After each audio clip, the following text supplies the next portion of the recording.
里不锈钢长城已筑成。不够，再加高！我要这城墙直入云霄。大胆封长清，万死难辞其咎。什么？竟有此事？定海侯奉旨巡边，见工部员外郎封长清不顾城防，反而擅自拆毁长城。陛下，封长清所筑永靖关，北拒蛮族，西抵羌敌，为万里边防之所要。城墙倒塌，门户若开，恐有倒悬之危。朕听闻塞北大旱，水草不丰，蛮族势必会在秋收之际南下掳掠。封长清此举分明是在勾连外族，意图不轨。陛下，臣知长清赤胆忠心，明晓大义，其中恐有误会。此事怎能有假？若城墙不倒，一向主张以守为攻、坚壁清野的定海侯，又怎会主动出击，冒着天大的干系，御敌于外？事关危亡，还望陛下明察秋毫，免生大乱啊！陈尚书，封长清是你之门生，此事就交由你彻查，如果属实，定斩不饶。臣领旨。公子，今天封上永靖关，是不是就能回京啦？为时尚早，3000里长城不过是刚筑下基石，可边关防线已然连缀一体，蛮荒铁骑再难驰骋，这还不够吗？如今的高度防得住金戈铁马，却防不住飞钩云梯，因而还要给它加高。公子想加之几丈？至少10丈。10丈，比京师的城墙还高。10丈也就33米，超级基建系统吞了我10万白银，目前才消耗2万，剩下的银两足够给长城加至10丈。项目名3000里钢铁长城，项目难度1颗星，剩余工程款约8万两白银，剩余工期39天。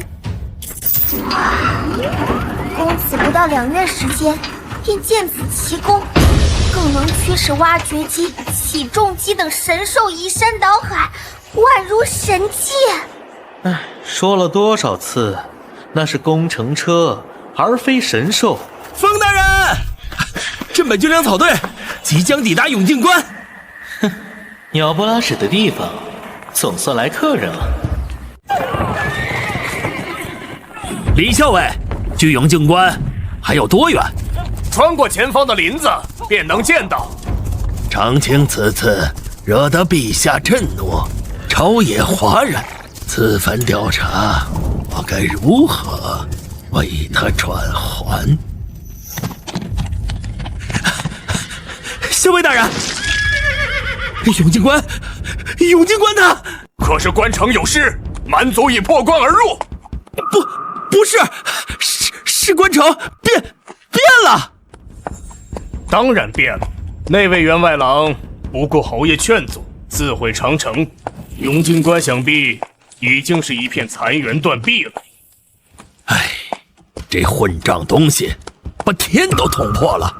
此次怕是神仙难救啊！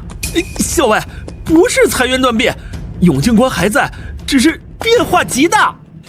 呀！我们是不是走错路了？莫非还在梦里？啊！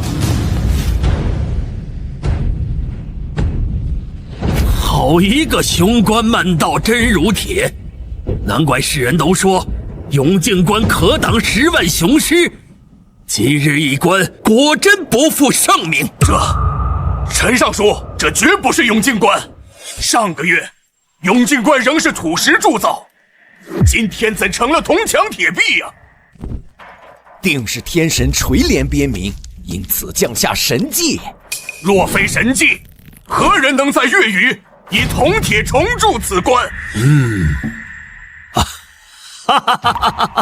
陈大人为何大笑？李校尉，可曾听过海市蜃楼？自然，难道前方的奇景乃是海市蜃楼？必是海市蜃楼。我执掌工部多年，天下矿业物料调拨烂熟于心，铸造铁币需大量铜铁，可未见各地铜铁大肆征调之争。啥还是神龙？这可是实打实的神机，我天天得从这儿过，就眼看着这个城墙啊，一尺一尺地长高。老人家，此话当真？俺还能骗官也不成？据说是冯大人用仙法招来的天兵，驱使着这个挖掘机、起重机等神兽，日夜不歇筑成此墙。挖掘机、起重机、神兽、仙法，官爷，你再往前走走就能瞧见了啊！那个神兽啊，个个是力大无穷，后生如雷呀！上一回，冯大人骑着神兽向俺冲过来，哎呀，那种神威，俺这辈子都忘不掉。老人家，你口中的冯大人，可是工部员外郎冯长清？俺只知道他姓冯，不晓得他的字讳。能有这般邪乎？校尉大人，这必是仙家手段。长青乃我门生，他若会仙术，我岂能不知？多半是以讹传讹，过分夸大。不过，这铁臂横空出世，确实匪夷所思。耳听为虚，眼见为实，没见到神兽仙术前，纵使他说的天花乱坠，我也不信。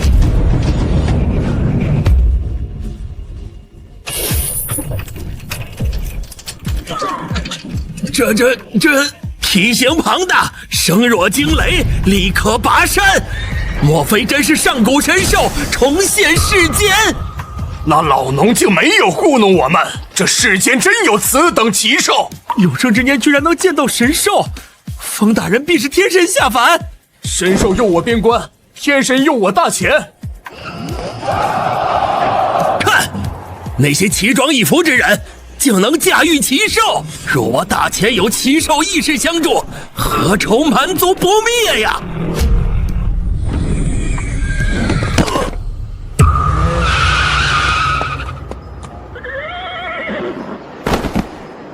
老师，你怎么来了？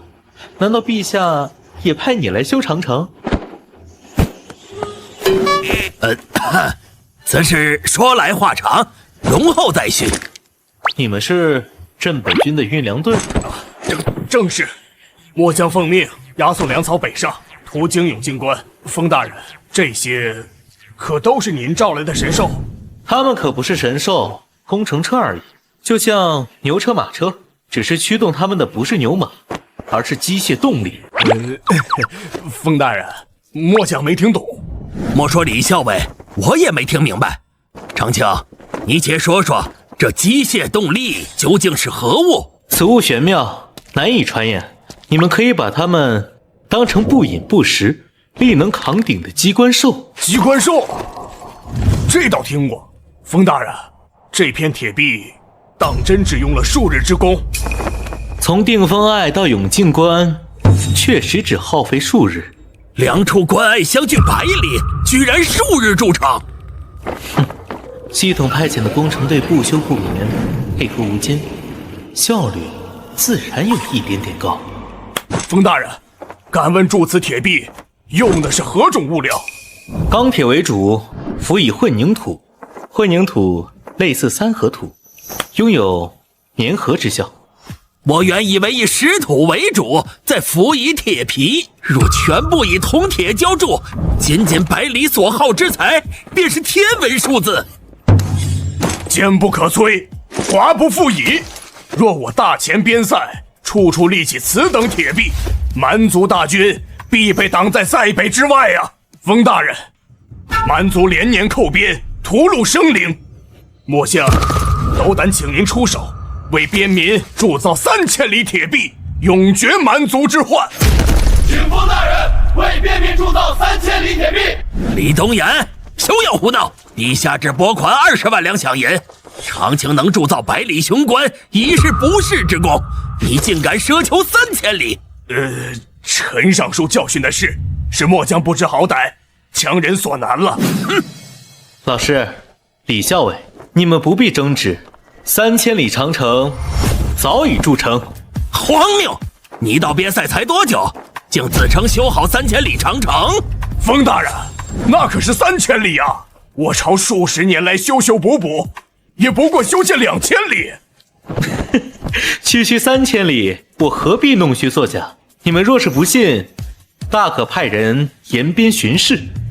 若果真如此，风大人，您便是边关万民的太生父母。承听，你立此大功，我今夜便书写密函800里加急，直呈御前。老师莫急，长城虽然修好了，但仍有缺陷。此话何解？你瞧，它多完美啊！再高一点点，才算完美。还不够高吗？长城接近2丈，已经能与玲珑县城墙比肩。风大人，以长城如今的高度，辅以精兵强弩，足以让蛮族铁骑望而兴叹，百折无功啊！风大人的要求未免也太高了。若是一座城池，墙高3、4丈，实乃寻常。可这是绵延3000里的边墙啊！我只问诸位一句：蛮族可否会打造云梯？当然，云梯乃蛮族的攻城利器。蛮族能借助云梯攀越长城，那它就不够完美。即便再加几丈，亦难防住云梯呀。若长城之高能让云梯成为无用之物呢？那要加到多高？5丈，还是7、8丈？风大人，天亮铜铁若铸成兵器甲胄，可武装10万精锐，远比架高长城划算呢。我的职责在筑城，而非铸剑。风大人，陛下若是知晓，必会采纳末将愚见。陛下新旨意到来前，封某不会改变主意。陈尚书，您德高望重，还请您劝劝风大人。李校尉所言极是。长青啊，与其加高城墙，不如铸造兵器甲胄。老师，恕难从命。陛下要的是城，学生筑的便是城，除此之外，一概不论。哼，迂腐。哦，老师，恪尽职守，何错之有？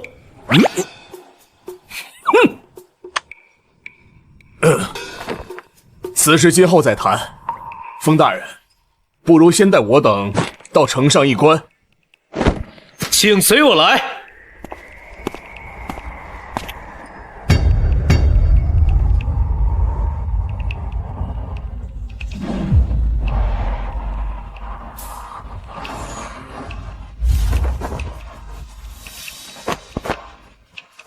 这上面竟如此开阔，我以为宽度至多2、3丈。长青，长城现在有几丈宽？随地势而变，窄处4丈，宽处8丈。8丈，这是何等耗费！朝廷给你那点银子，怕是连墙基都铺不满。这绝非人力可为。正常修建当然不够，可系统的性价比超高。这只能是仙术。侯爷若见得此情此景，什么成见也都该烟消云散。定海侯是性情中人，前番争执不值一提。李校尉，此次北上，烦请转告侯爷，塞北苦寒，何不率镇北郡儿郎退守长城？今后这道铁壁便是国界，蛮族若来，也只能在此铩羽而归。侯爷，末将幸不辱命，粮草已全数压制。沿途可有蛮族袭扰？回侯爷，一路顺利。但末将此行目睹一桩惊天奇事，料想侯爷必有兴趣。何事？与长城有关。莫非是国贼封长清将永靖关也拆干净了？小侯爷只说对了一半，旧的永靖关确实片瓦无存。死僚罪该万死！小侯爷莫急，风大人已经在原址之上重新立起一座铁壁雄关。非但如此，他更是沿着边境修建出3000里铁长城。啊！你说什么？2个月铸造3000里铁长城？荒诞！2月之功，30里土墙尚难完成，何况3000里铁壁？李东岩，你莫不是失心疯了？侯爷，李东岩妖言惑众，乱我军心，当以军法处置。哼，2月3000里，封长清莫非是鲁班在世，天神下凡？诸位若不信，可多找几人求证。运粮队皆是你之心腹，只怕早已上下串通，沆瀣一气。侯爷，末将愿意项上人头作保，方才所言句句属实，若有虚假，斩首军法。大军南归之日，那道横于天地之间的边塞神迹，自会为末将作证。大王，刚从俘虏口中得到一条好消息。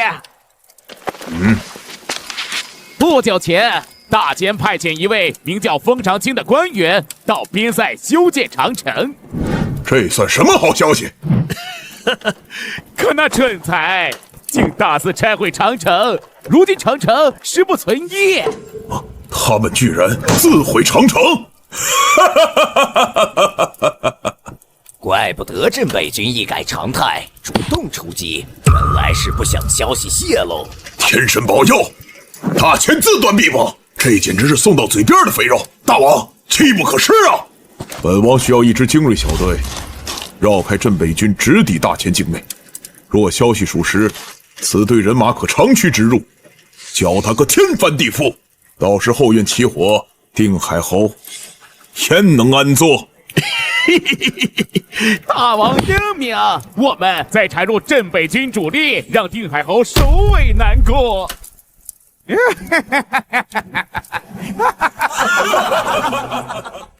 启禀陛下，经陈尚书详查，封长清拆毁边墙一事属实，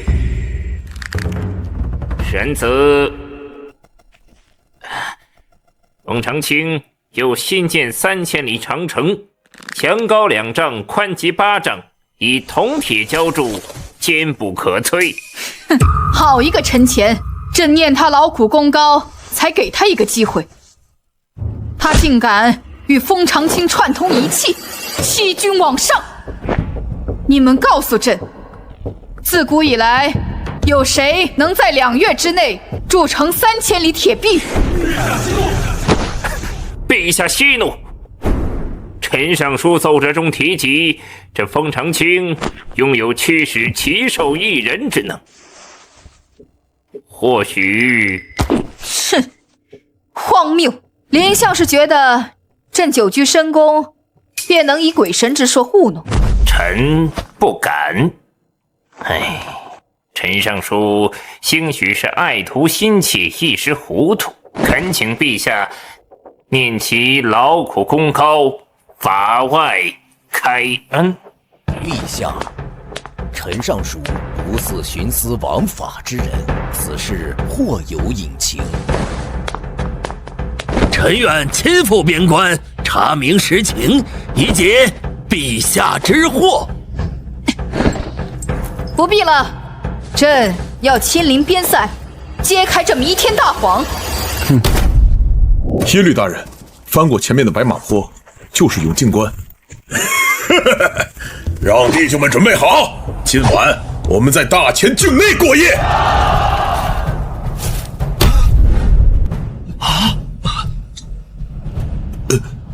我们来错地方了，这还是永靖关吗？耶律大人，情报有误，这哪是拆毁，分明是筑起了一道天堑，这高度怕是有4、5丈。除非我们长出翅膀，不然没法飞越永靖关。大钱人简直疯了，居然用铜铁打造要塞。走，去别处，我不信全部毒死。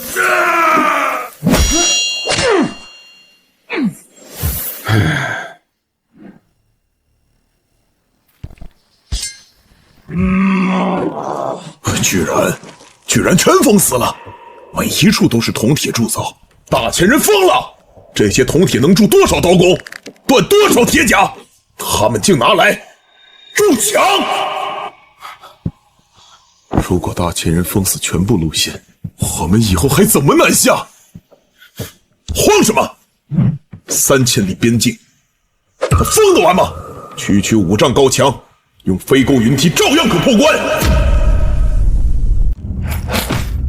察合台派出一支精锐，已迂回至我军后方。爹，我们必须分兵回援。小侯爷稍安勿躁，此乃察合台的阳谋，欲使我军首尾难顾。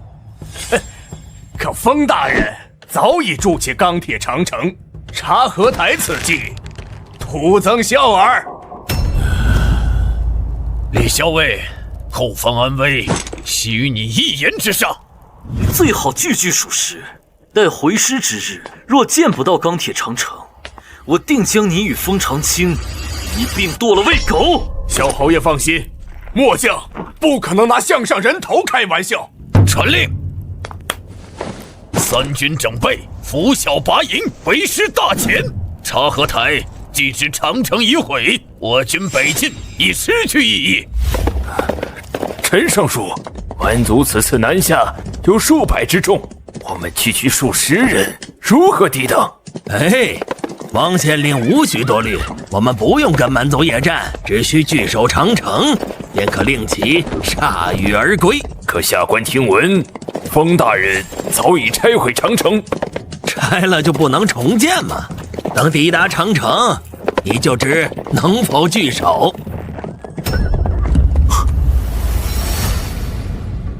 好兄伟，这就是重建后的定风隘吗？难怪陈尚书志诛在我，半月未见，竟又拔高数丈，只怕已超过5丈。现在没收500门兵，再来500也无妨啊。咱们玲珑县的城墙跟这一比，简直就是土围子。早就听闻封大人施展仙法建造长城，今日一见，竟比传闻中还高大。陈尚书，这真是封大人所见？当然，你可知这墙有多长？30里。大错特错，是整整3000里。西起保家关，东至关海亭，将大前与草原彻底隔绝。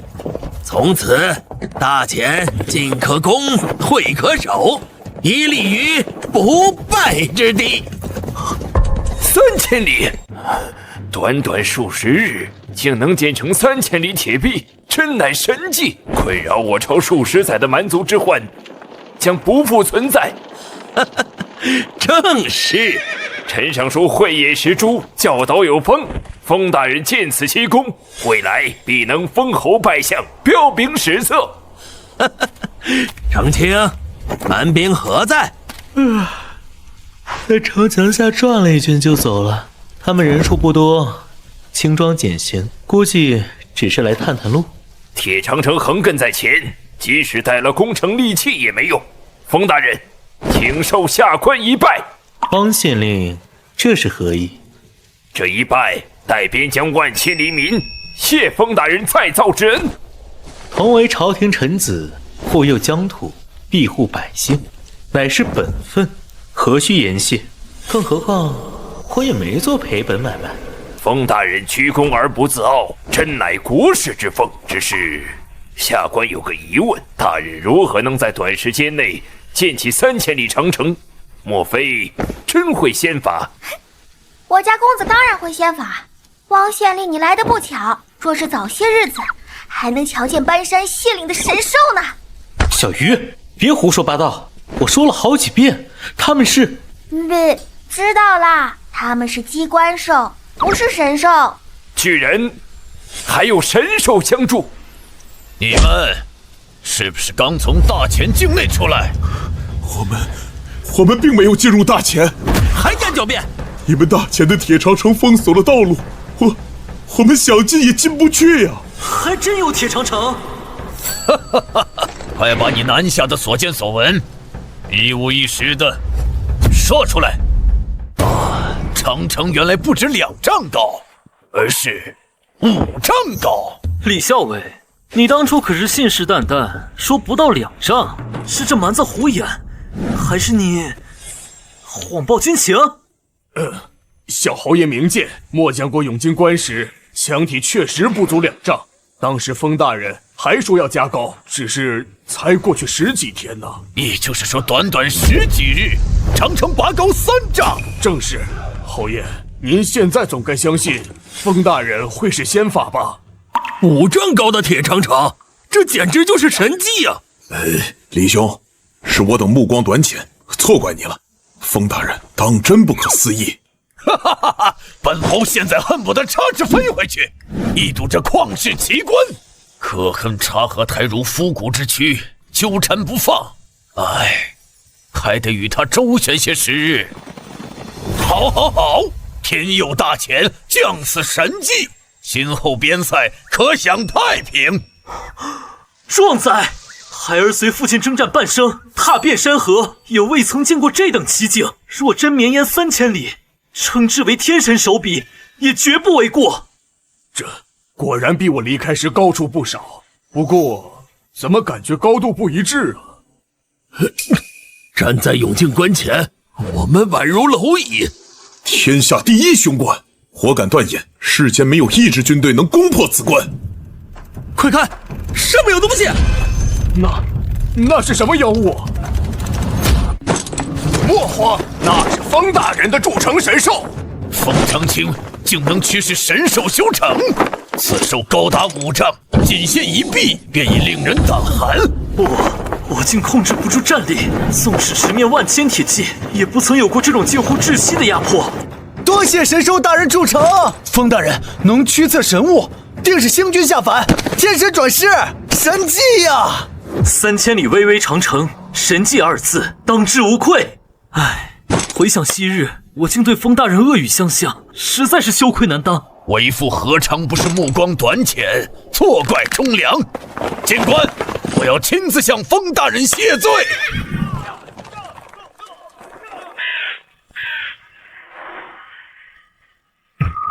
此等神兽，当真令人心神俱颤。声如惊雷，铜皮铁骨，力撼山岳。神兽若为镇北军所用，不出3年，可荡平草原。末将认为1年足矣。也只有这等神兽，才能造就如此铁壁长城。方才经过时，可有人估算过宽度？父亲，约有7、8丈之阔。巍然屹立，厚重如山，且铜体由铜铁浇铸，浑然一体，宛若天成。其工艺精湛，远非大前匠人所能企及。侯爷，公子问你可要上城一叙？本侯正好有一肚子疑问，要向封大人请教。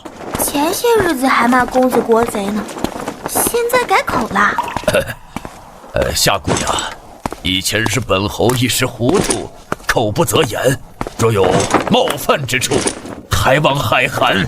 侯爷无需向我道歉，待见到公子再认错也不迟。封大人，请受徐阳一拜。当初是本侯目光短浅，错向陛下参奏忠良，如今思之，羞愧难当啊！侯爷言重了，些许误会，老师已替我向陛下澄清。幸亏陈尚书出面，不然陛下怪罪下来，本侯可就无地自容了。封大人，徐臣也来请罪。昔日我有眼无珠，竟将国之栋梁视为奸佞，百般羞辱。大丈夫立于世，有错必认，有债必偿。今日我便自斩耳光，以正己过。小侯爷，一点小误会，不必自责。多谢封大人宽宏大量。此事已了，现在谈公事。封大人为大秦铸造3000里不朽长城，全体镇北军向封大人致以最高敬意。侯爷，诸位将士，快请起！封某何德何能受此大礼？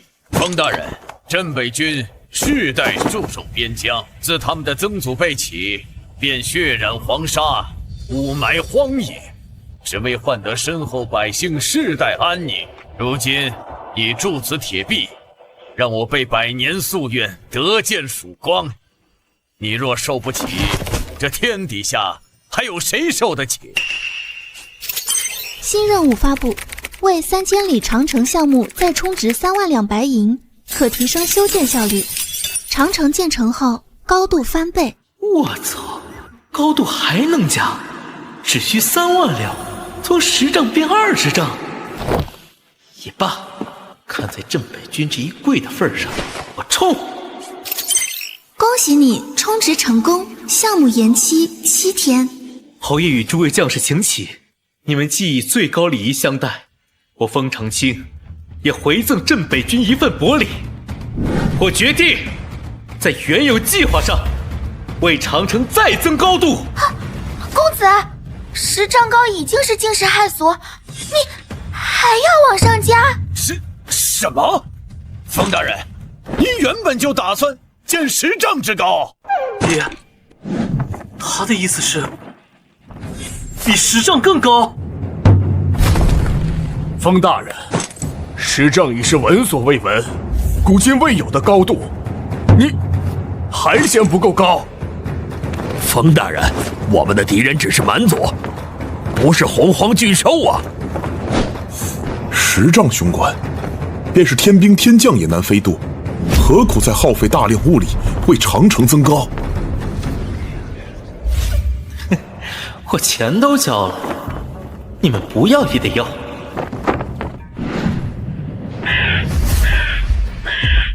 大王，有2件事，耶律刚刚苏醒。另外，大前那边的暗线也送来密信。本王给耶律500精锐，如今只剩他一人苟活，真是个废物。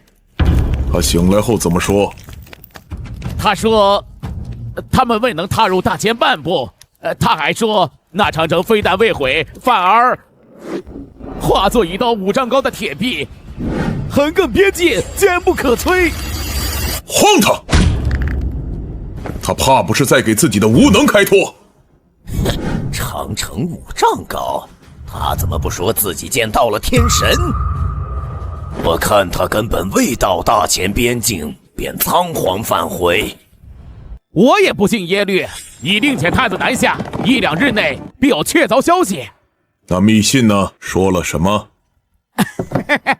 信中说，大前女帝半月之后将亲临边境巡视。大王，天赐良机呀！若能生擒女帝，便可逼迫大前割地称臣，纳功遂毕。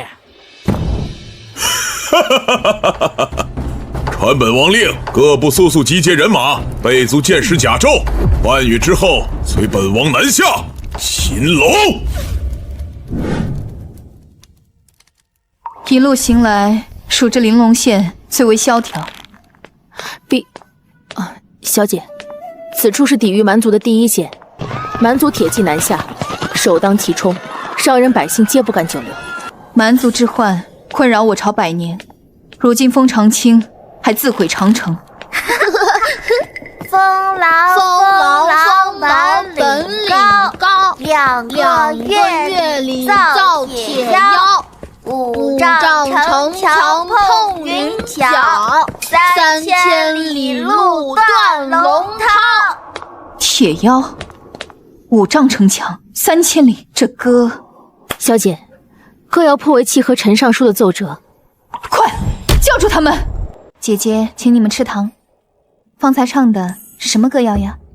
是筑城歌。这歌谣是从何处学来的？隔壁大牛哥教的。姐姐也想学吗？筑城歌只有4句吗？还有另外4句。能不能念给我听听？大姐姐听好了。风狼垂耳巧，永靖官高接云涛。女帝封赏如何好？嫁给风狼最公道。放肆！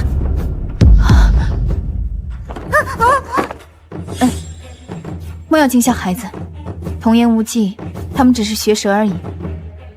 你们可知这歌谣是什么意思？是的。这风狼是谁？当然是修长城的风大人。俺爹娘刚在家里给风大人立了长生牌位，早晚3炷香，恭敬着呢。俺家也是，俺爹说，风大人给咱们造了保命的铁城墙，就该享用全县的香火。你们爹娘见过3000里长城？俺爹见过，他说那墙高的望不到顶，跟天连在一块儿。不过爹没敢靠近，说是有山一样大的神兽守着，打个喷嚏就像打雷，可吓人呢。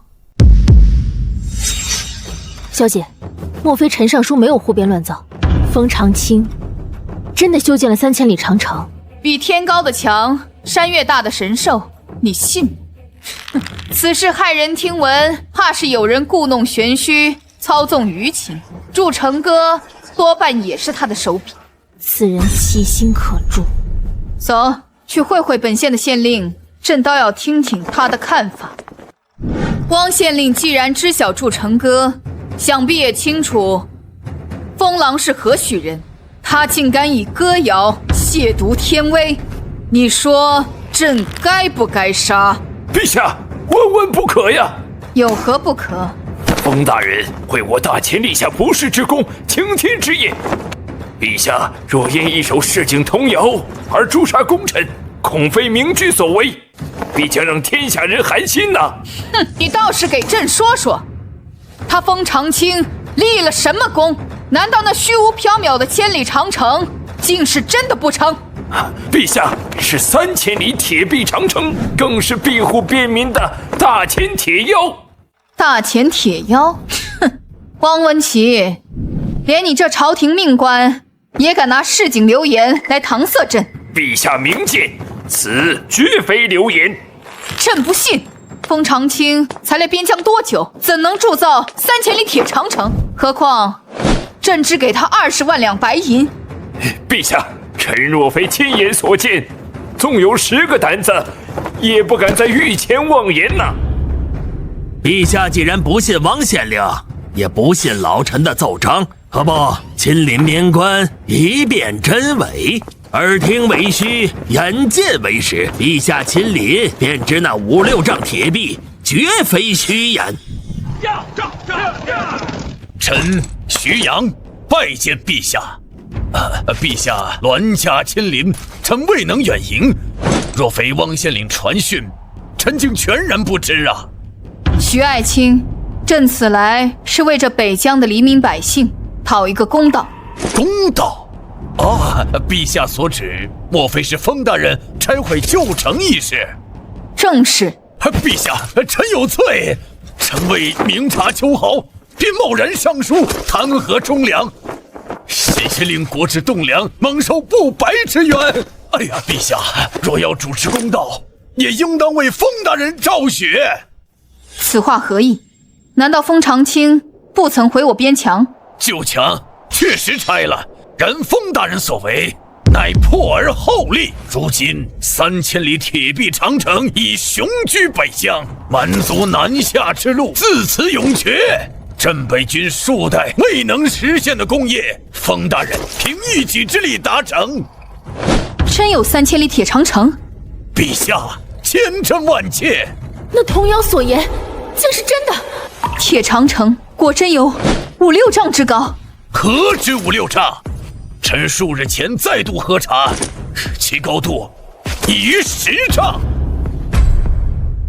京师皇城号称天下第一，墙高亦不过7丈，这边塞长城竟能高达10丈。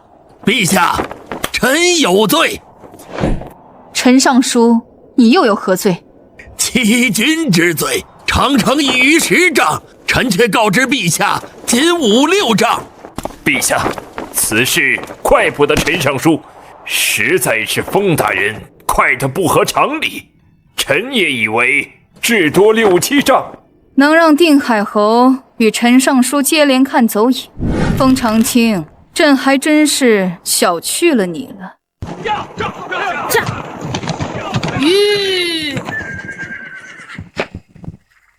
这便是那铁长城吗？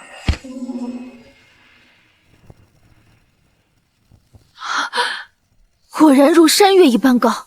如今的永靖关，绝对是天下第一雄关。侯爷所言非虚，长青果然又加高了，但这绝非只是加高几丈。陈少书，与上次所见相比，这墙体至少凭空拔高了10几丈。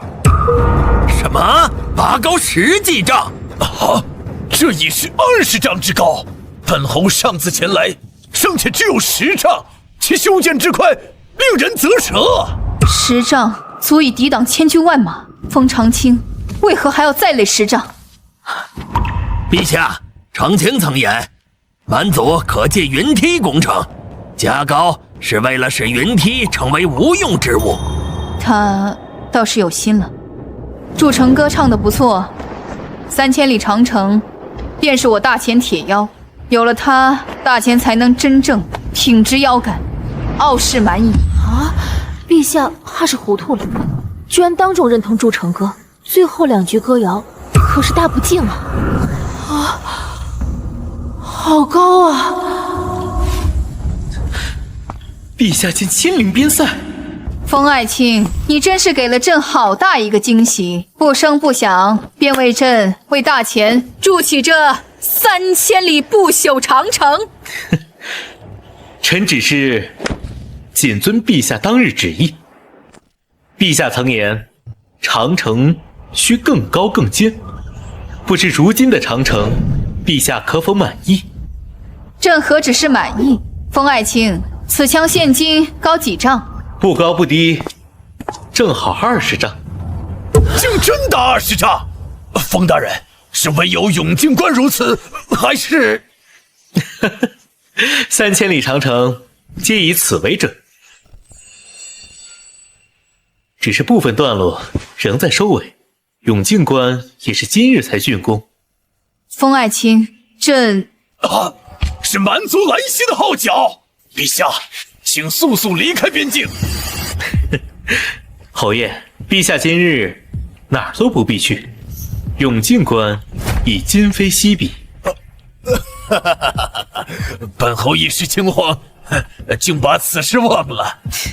封爱卿，带朕上去，朕倒要瞧瞧蛮族有没有本事撼动长城半分。五竹，让先锋部队备好云梯和冲车，等大军越过白马坡，马上攻打永靖关，立即给本王踏平永靖关。遵命，大王。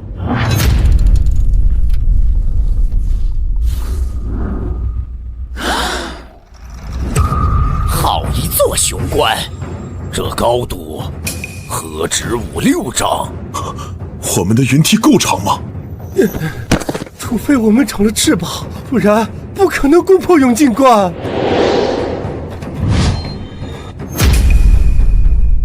五竹，给本王滚过来！大王，这就是你说的5、6丈高？你当本王眼瞎吗？这永靖关起码10几丈高。大王明鉴，探子与耶律回报，确实如此呀。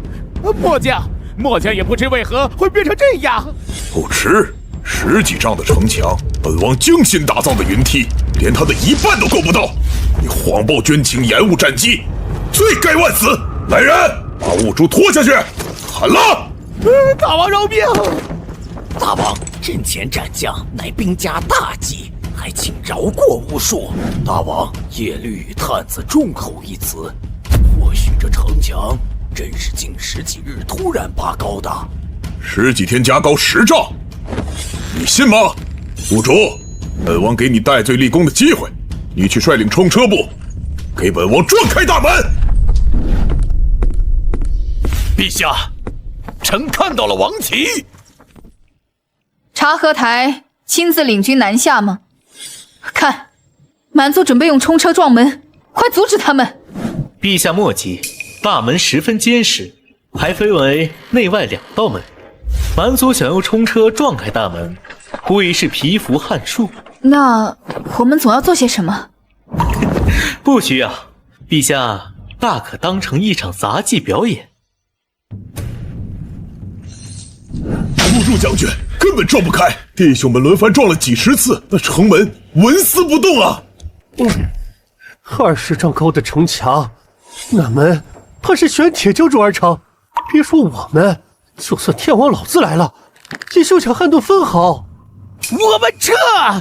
不主，城门未破，你竟敢擅自撤回？那永靖关大门乃是千锤百炼的金铁锁住，非是冲车所能撞开，末将无能为力呀！一群废物！大王，要不要动用那件武器？不行，不到关键时候绝不轻用。既然攻不破永靖关，我们转攻定风霭。这长城必有疏漏之处。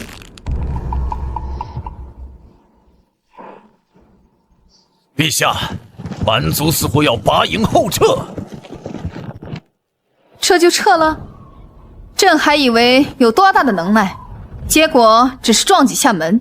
陛下，依臣对察合台的了解，此人绝不会轻易罢休。此时撤退，必是想要转攻他处。那该如何应对？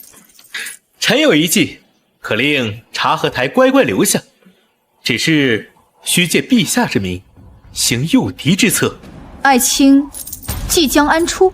小鱼，把攻城队留下的东西取来。察合台，我大前女帝便在永靖关内，尔等蛮族若自诩勇武，何不破关，视擒真龙？封长清，你竟敢以陛下为饵，此乃大不敬。陶轩，无妨。封爱卿，此是何物？竟能声传数里，如同千里传音。陛下，此物名为扩音喇叭，能聚拢声音，令其传得稍远些，与那玄妙的千里传音相差甚远。长清胆大包天，幸好陛下未曾怪罪。快看，封大人此言果真奏效了。又能继续看蛮族大军表演了。不好，那是火炮，蛮族怎会有此利器？陛下所言火炮，莫非是神机营不久前研制的那秘密武器？正是，绝不可让其开火。火炮威力惊人，神机营试射时曾摧成裂石，纵是铁门也难挡住连环轰击。永靖关危在旦夕，封爱卿竟还能谈笑风生。陛下可知永靖关大门有多厚？3尺。封大人，若本侯所料不差，恐有1丈之厚。没错，内外2道城门皆是1丈厚度，仅凭3门粗烈火炮，欲破此门，无异于蚍蜉撼树。刚问世的火炮，轰个3尺的铁板都够呛，还想破开10尺厚的大铁门？爱卿未曾见过火炮之威，何以如此笃定？陛下，即使他们能造出砖破铁甲的炮弹，也休想撼动大门分毫。永靖关大门乃是以乌合金为骨，融汇多种天地精金，韧如龙筋，硬如玄铁，其坚其固，纵使火炮再演变100年，也休想轰开大门。乌合金，这是何物？此乃臣偶得的天地奇经，陛下无需深究其妙，只需明白蛮族今日注定是徒劳无功。为防流失火炮惊了圣驾，还请随臣移步瞭望楼，静观蛮族在铁壁前撞个头破血流。真乃天助我也！大千女帝竟亲临此关，只要破开此门，擒住女帝，这一趟就没白来。傲慢的大前人，他们自以为躲在永靖关后就万无一失，竟敢以女帝为饵，殊不知我们拥有破城神器。听闻大千女帝有倾国倾城之谋，待本王擒下她，定要好好鉴赏把玩一番。开炮！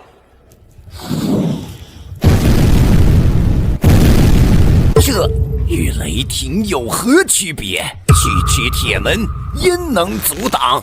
有此神器，大千纵使城池上千，也将在炮火之下灰飞烟灭。天威，这是天威啊！这定是天神赐下的神器，蛮族必将大兴。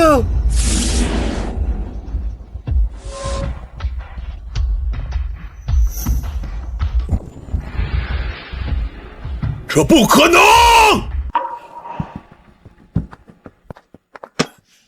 情况如何？大王，莫说是轰开口子，那门上连一丝痕迹都未曾留下，连凹陷的痕迹都没有，居然连神器都奈何不了永靖关。大千究竟请了何方神圣铸造此关？大王，撤军吧，除非是天神亲临，否则休想攻破大门呐！不，女帝近在眼前，今日若退，今后再无此良机。给本王装填炮弹，准备第2轮炮击。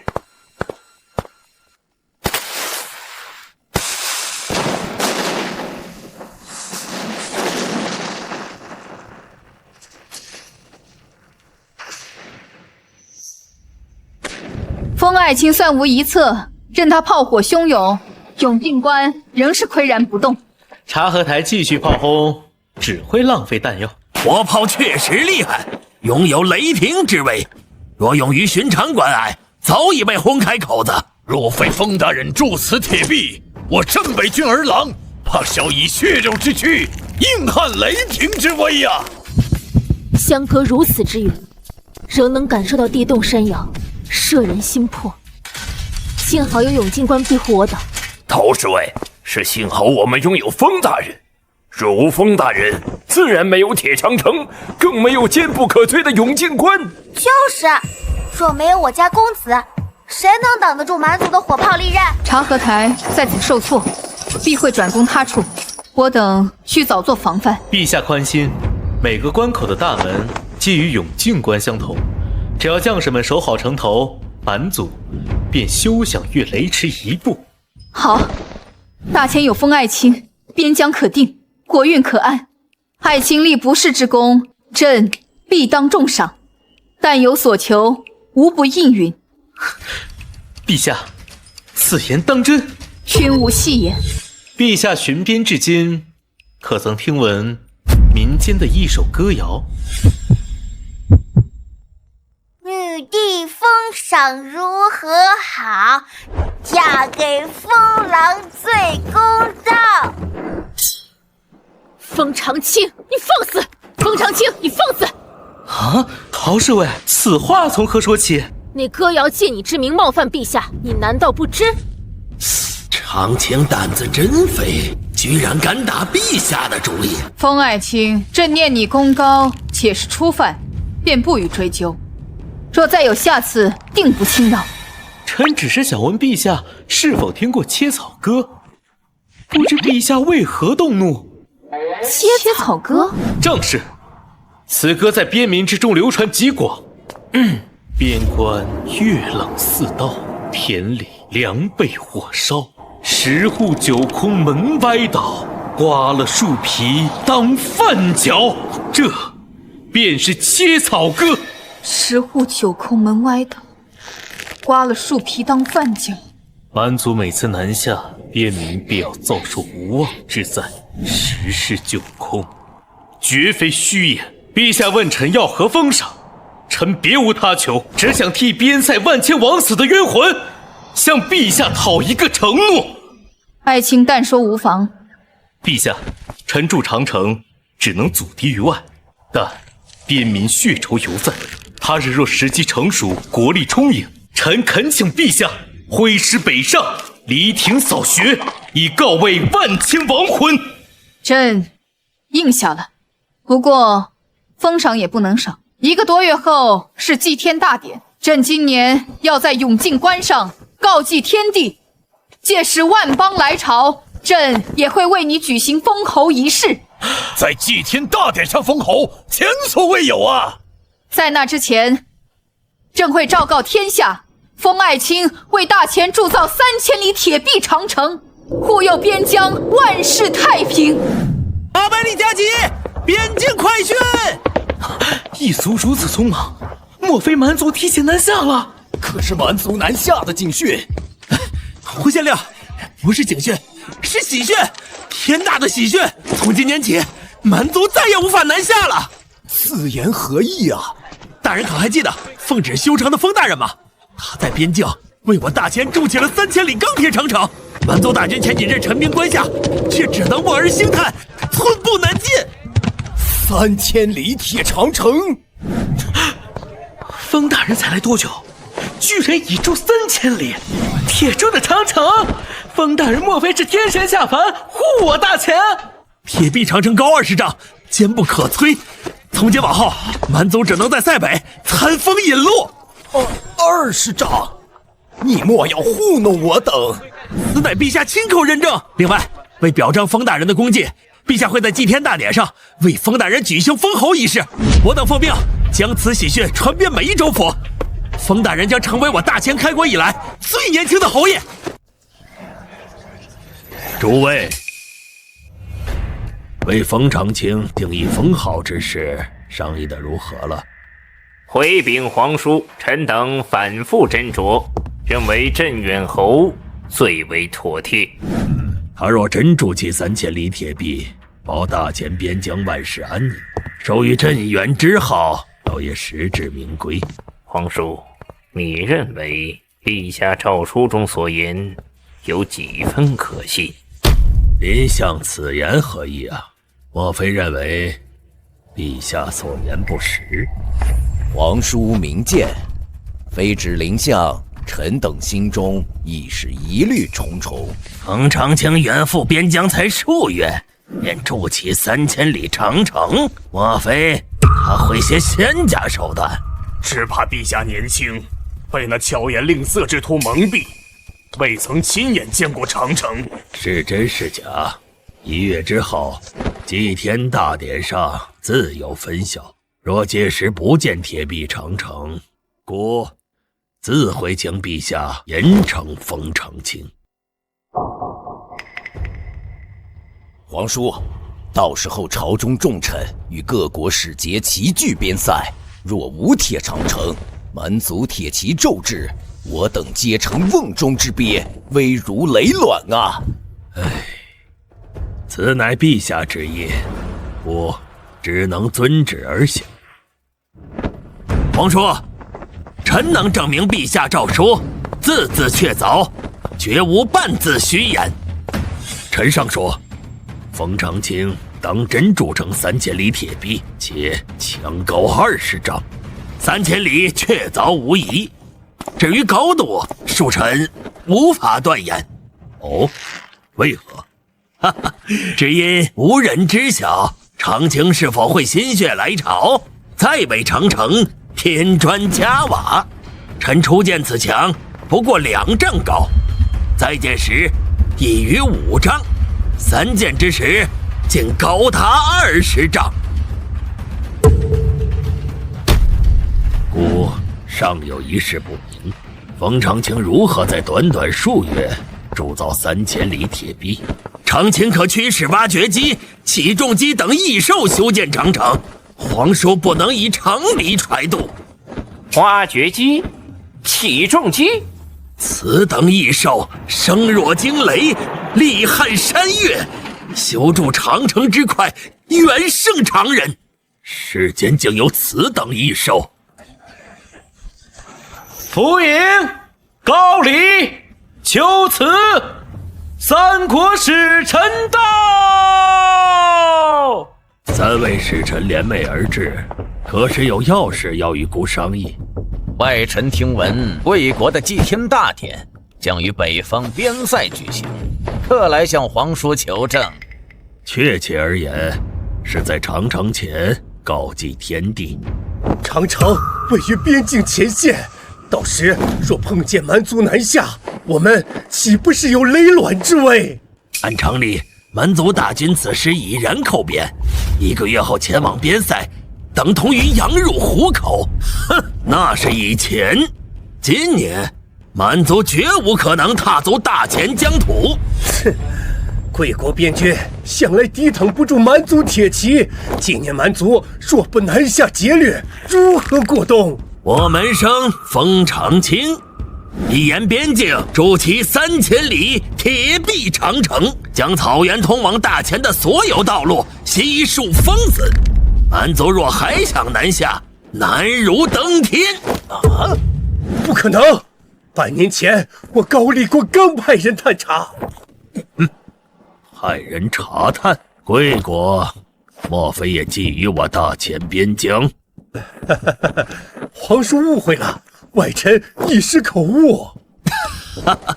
听闻高丽北境也有边界与草原接壤，蛮族在我大前铁壁前撞得头破血流，无处泄愤之下，贵国可要当心了。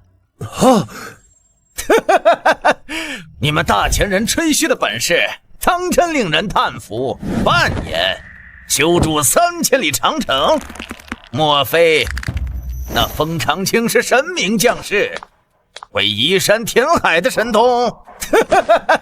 我知道诸位不信，但长清确有鬼神莫测之能。此次祭天大典，陛下将亲临边关，3位若心存畏惧，大可留在京师，不必随朝中大臣北上。贵国女帝敢亲涉险地，我若退缩，岂非连一介女流都不如？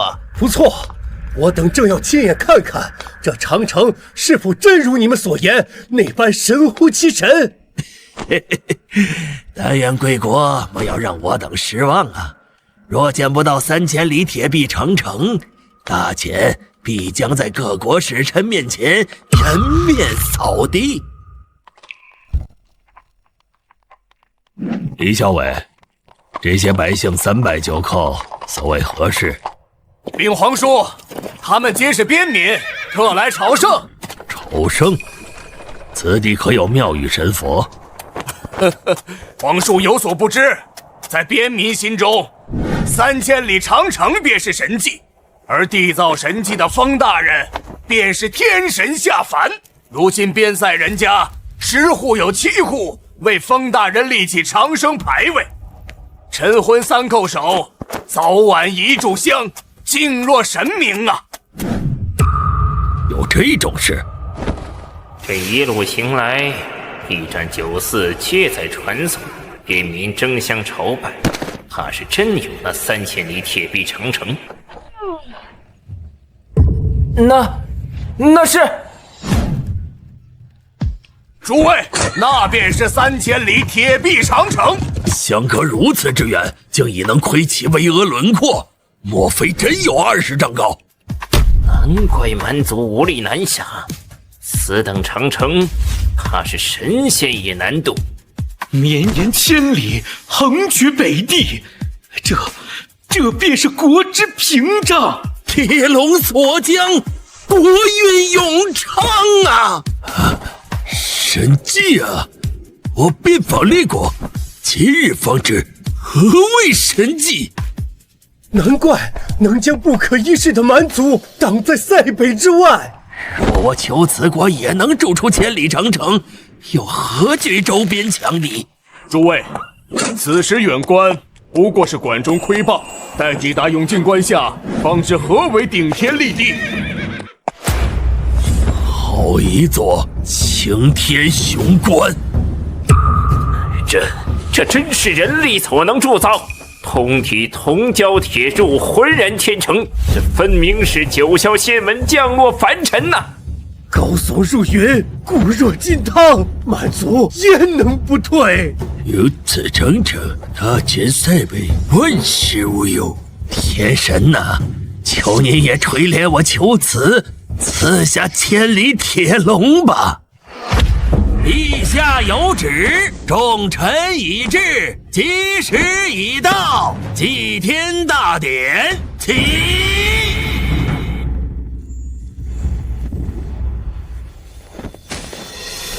祭拜天地已毕，工部员外郎封长清上前听风。封长清，你为大前铸就3000里长城，立不世之功。今日正承天景命，册封你为镇远侯，擢升工部侍郎，赐丹书铁券，望卿秉此殊荣，再续伟业。新任务发布，在10天内承包新的工程项目，该项目所需工程款要大于10万两，完成后奖励1张5折券。到哪找新项目？从任务描述分析，该项目的规模必须不亚于长城。陛下，祭天大典已毕，臣有要事禀报。丞相请讲。南方800里加急，长江流域预计提前半月雨量激增4成。要命的是，乌陵峡段去年山崩，河道已淤塞近3成。去年工部不是呈报了清淤方案吗？回禀陛下，去年所清不过些许皮毛，如今水位日涨2指，比对景和3年、淳化7年的水文记录，若后2月降雨不减，滔天洪水必将席卷下游6州25县。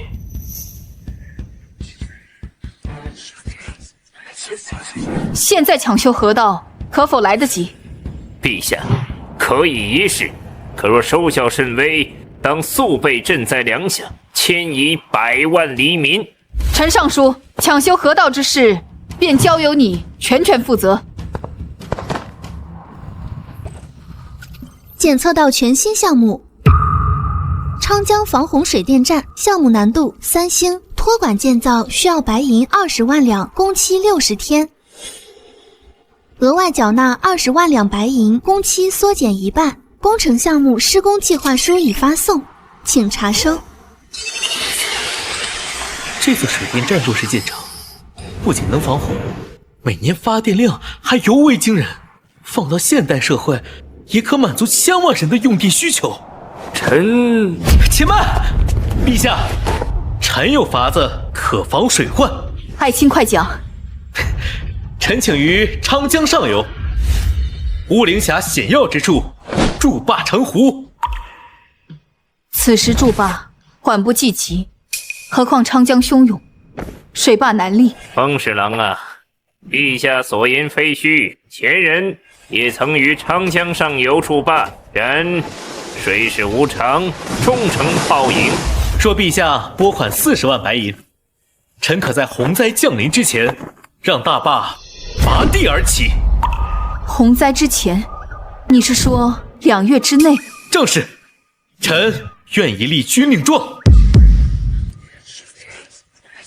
陛下，臣认为不可。若封侍郎筑坝失败，40万白银付诸东流，这些皆是赈灾救命的钱粮啊！陛下，丞相所言乃是老成持重之策。封爱卿，朕再信你一次，望你再为大前缔造出一个奇迹。公子，我们日夜兼程，从塞北至此，也用时20日。陛下只给2月之期，如今仅剩40日，来得及筑坝吗？何须40天，1月足矣。居然只需1月！地形扫描完毕，项目昌江防洪水电站将在本地时间20点整开工。天色已晚，我们先回去歇息。虽然我只给系统20万白银，但使用了5折券，相当于上缴40万白银，工期正好压缩至1个月。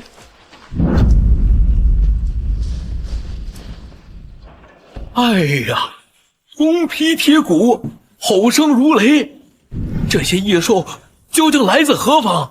今早险些被他们吓破了胆。各位军爷，这些巨兽是何物啊？怎会一夜之间冒出数百？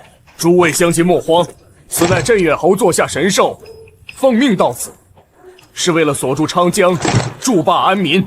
镇远侯，嘿，军爷，可是那位修筑3000里铁长城的侯爷啊！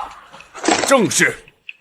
传闻竟然是真的，这镇远侯真真有驱策神兽之能，俺们这些糙汉子竟也有福气得见仙家手段。镇元侯必是贤人，竟有数百神兽受他驱使。侯爷，神兽是否在挖掘水道，形成引河？正是，待到两岸引河成型，便可将水势一分为三，其后在江中筑起围堰，圈出一方无水之地，再于其中铸造大坝之基。侯爷想在这奔流不息的长江之中，硬生生圈出一块干地，这古今未有啊！前人筑坝多是在枯水期行筑墙之事，侯爷却反其道而行。我也想在枯水期筑坝，但洪灾将至，时不我待。公子，长江波涛汹涌，能围得住吗？若不尝试，怎知降不住这条长江恶龙？引河已成，水势三分，下一步便是架桥造围堰。侯爷3日开凿2条引河，真乃神速啊！但想在怒涛之中圈出干地，无异于水中捞月，难如登天呐！李校尉莫急，降龙也需一步步来。我才离去几个时辰，这2座铁桥是何时飞架于江上啊？李校尉，是那些神兽，他们运来无数铁箱，顷刻间便拼接成了这通天之桥。也是，一想到侯爷2月就筑3千里铁壁，眼前这2座桥反倒显得寻常了。很好，江中围堰已成。公子当真在江心造出了一片湖，只是这湖中之水又该如何排空？山人自有妙计。侯爷，您竟然锁住了长江这条恶龙，古之未有啊！侯爷不愧是贤人下凡，短短3日居然能降服长江水势。那些神兽夜以继日的修建围堰，今日终于得见成果。侯爷，围堰虽成，但其中仍有江水，又该如何铸造大坝之基呀？将水抽干不就行了？抽干？莫非侯爷还会袖里乾坤、移山倒海的大神通？何须仙法，用抽水机便可。抽水机？又是机关兽吗？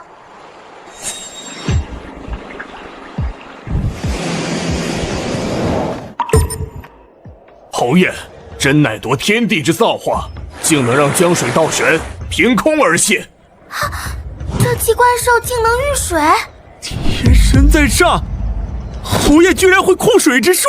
镇元侯，莫非是龙王转世，可控天下江河？龙王爷显灵了！侯爷，若是有千千万万台这等抽水神兽日夜不息，可否将这长江之水尽数抽干呢？李校尉，莫要异想天开，长江之水奔流不息，纵使有1000万抽水机，也难抽干。是末将无知，让侯爷见笑了。素闻长江水深难测，今日得见真容，方知竟有20丈之深，真乃乾隆之冤呐！公子，如今水已干涸，是否可以开始修筑大坝？为时尚早，围堰需加固修整，河床需掘至岩基，更要探明并疏导地下暗流。停！公子，你莫要再念这些天书了，小鱼半个字也听不懂。末将也只能听懂10之1、2。总而言之，此乃100年根基，若有一丝疏漏，他日洪水滔天之际，便是坝毁人亡之时。此工程关乎百万民生，一步也错不得。侯爷，末将不通水利，但想问一句：此坝若成，真能挡住此次水灾？李校尉，可知本侯筑此坝，意在防范何等洪峰？可是如景和3年、淳华7年的特大洪灾，那只是数10年一遇的洪灾。难道公子是冲着100年洪灾而去？此坝若成，1000年洪灾也可挡下。自他屹立之日起，长江下游永绝水患。这1000年？侯爷是说能抵御千年不遇的洪水。此坝之于南方百姓，如同长城之于北境边民。北筑铁壁以拒蛮人，南立大坝以泽苍生。此坝若成，侯爷必能封王啊！皇叔，陈尚书，外面疯狂宇宙太过凶险，请回舱内啊！皇叔，快随臣回船舱。好，顾这就回去。小心！前方有山，避让！快避让！胡说！此段水道向来畅通无阻，怎会有山？快调转方向！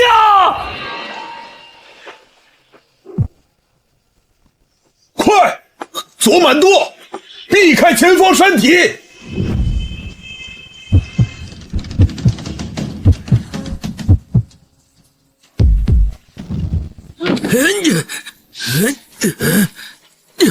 皇叔，可曾受伤？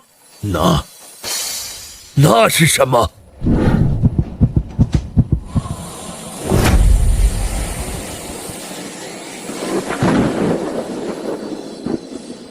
这莫非就是长青所筑大坝？此乃长江何处？何时到了乌灵峡地界？回皇叔，江面雾气太重，小人仅能凭感觉。此地貌似与乌灵峡有几分相似，绝不可能是乌灵峡。此段江面远比乌灵峡的水道宽阔，左右也瞧不见江岸。小人怀疑什么？但讲无妨。哎呀，小人曾闻江上传说，大雾弥天之时，行船容易误入鬼域。皇叔，请看前方这遮天蔽日之墙，或是那鬼域屏障。休要胡言，即刻驾船沿着这墙体航行。本官倒要看看这墙究竟是何物。长江之深，向来难测。若此物乃长青所筑大坝，其水下根基不知几丈，仅水面上肉眼可见之处便不下20余丈。若此物真是镇远侯所筑水坝，其水上之渠数丈足矣，何必多筑10余丈？臣或可猜到其用意。哦，是何用意？当初修建长城，5丈已堪称天堑，他却执意加高至云梯难及之处。如今筑坝，其心思只怕如出一辙，料敌从宽，欲栽于未然。一切只是猜测，此物未必是水坝。再来，镇远侯动工不过半月，眼前这横断江流的仙家屏障，7月之间岂能造出？皇叔明鉴，凡间绝无可能铸此神物，必是鬼域屏障无疑啊！这边有动静，那必是传说中的鬼船。听这声音，只怕是幽冥蛟龙所化。难道我们真误入了鬼域？陈尚书，这皇叔莫慌，未必是鬼船，竟是一条铁甲舰，无帆无桨，却能破浪而行。铁甲巨舰竟能在水上行舟，铜皮铁骨，不借锋利，它只能是鬼船了。我就知道，寻常船只岂能如此？我们定是入了鬼域。都起来，此非鬼船。皇叔，铁船后称与长青在边塞驱使的机关兽如出一辙。机关兽，前方可是皇叔与陈尚书。正是我等。诸位，铁船之上乃是镇北军李校尉，也是镇远侯的侍卫。我们没有闯入鬼域，此非鬼域屏障，而是镇远侯为我大钱，在长江之上筑起的镇江神碑。皇叔，陈尚书，您二位怎会从上游而来啊？哎呀，此事说来话长。自陛下委派长青筑坝后，老夫便与皇叔亲赴上游勘察水情。连日暴雨，水势汹涌，我等顺流而下，谁曾想竟一头撞上此坝。原来如此，大坝昨日方合龙所将，您二位便到了。方才侯爷听闻撞击巨响，特命末将前来探查。李校尉啊，此间莫非通体皆由精铁所铸？回皇叔，末将也曾问过，侯爷言道，10之8九皆是精铁。既为铜铁，为何能浮于江面？难道镇元侯会化铁为木的仙术？此中道理精深，末将愚钝，未能尽解。不过侯爷曾以铁球、铁碗为例，向末将解释，同等重量的铁球与铁碗置于水中，铁球必沉，铁碗却会漂浮。妙呀！如此浅显之理，我往日竟未深思。侯爷称万物皆有密度，凡平均密度低于水者，便可上浮。铁球大于水，故而沉底；铁碗中空，小于水，故而悬浮。平均密度。陈尚书，你这学生当真是窥见了天地至理。李校尉，孤还有疑问：此船无帆无桨，又如何能在这湍流之中进退自如？侯爷说，是靠船上的发动机。这发动机又是何物？是某种机关兽，能以毅力驱动巨轮，如同牛马拉车。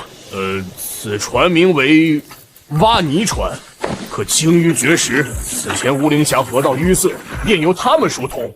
不愧是长青，路上有挖掘机、起重机等机关兽，到江中又有挖泥船助力。好快的船，在这怒涛之中就能稳如泰山。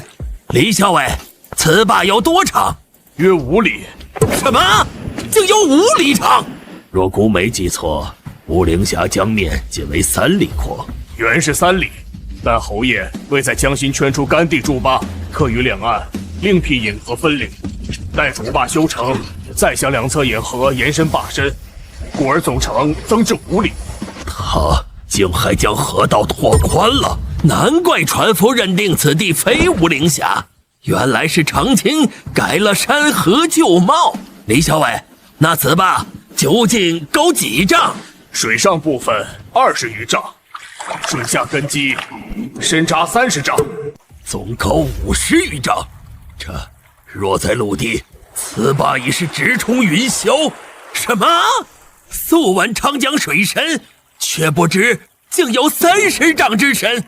陈尚书误会了，长江原深20丈，是侯爷筑坝之后，水深才增至30丈。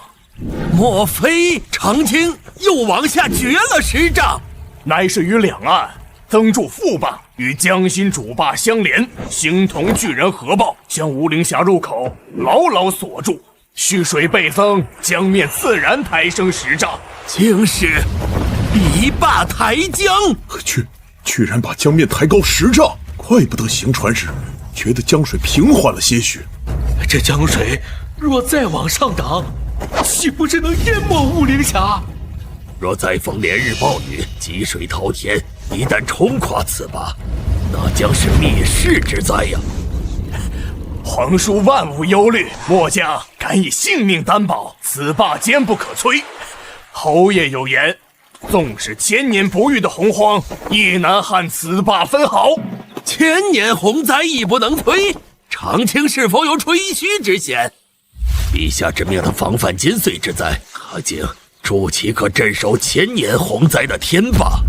若此坝真能镇住千年洪水，下游万千黎民必将感恩戴德呀！侯爷北拒蛮人，南定昌江，功德无量啊！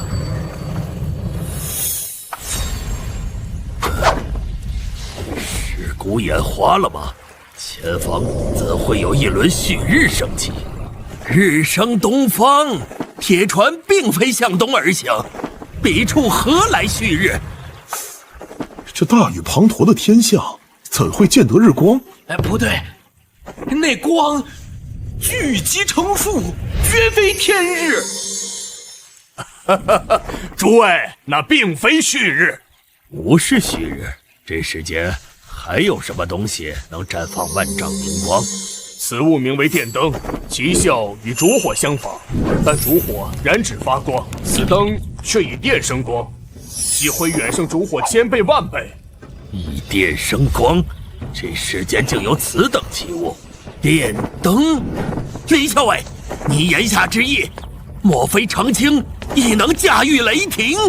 不错，点亮着神灯之光，正是来自那九霄云外的浩荡天雷。长青还能引来9天雷霆？雷霆之威湮灭万物，镇元号竟能驯服天雷，化为己用。侯爷必是雷部正神下界。不能镇昌江，又能御神雷，侯爷必是龙王爷转世啊！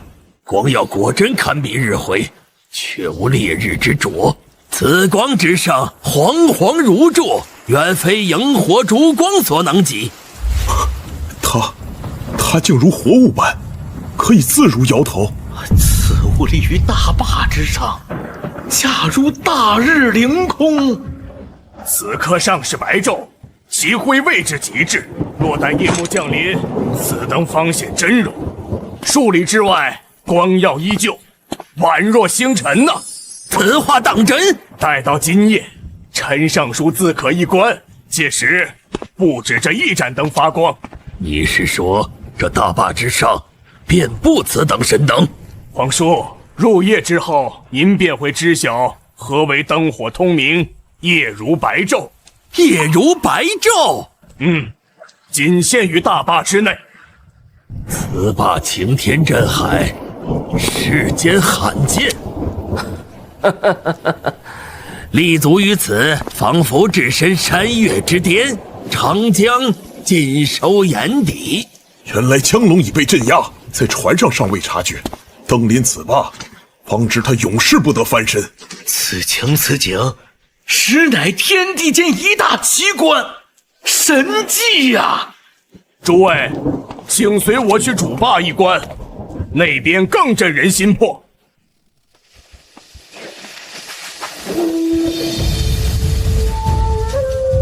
诸位，请观下游。一高一低竟相差10丈之多，此坝真乃神迹。李校尉，这两侧水面落差多少？眼下落差约16、17丈。侯爷有言，待大坝彻底筑成，可将此落差提升至30丈。30丈，这岂不是要将整条长江拦腰斩断？长江这条恶龙肆虐1000年，先耗尽心血，亦难驯服。今日终见锁龙之悲。侯爷真乃再世龙神，长江再桀骜，也难逃侯爷手心。李校尉啊，此坝截断江流，往后南北舟船该如何通行啊？我也正有此疑问。这末将未曾问过侯爷。诸位，我来帮你们解疑吧。诸位请看，那边设有一条通行水道，可以舟船至升降机。此物拥有1000钧之力，舟行其上，如乘云海浮台，上下无阻。升降之物孤也曾见过，但能托举舟船之物，闻所未闻。长青，此升降机莫非也是依靠绳索滑轮之力？老师，寻常绳索滑轮焉能承载1000钧之舟？此升降机有擎天之力，可托举世间万舸。诸位，请随我来一观便知。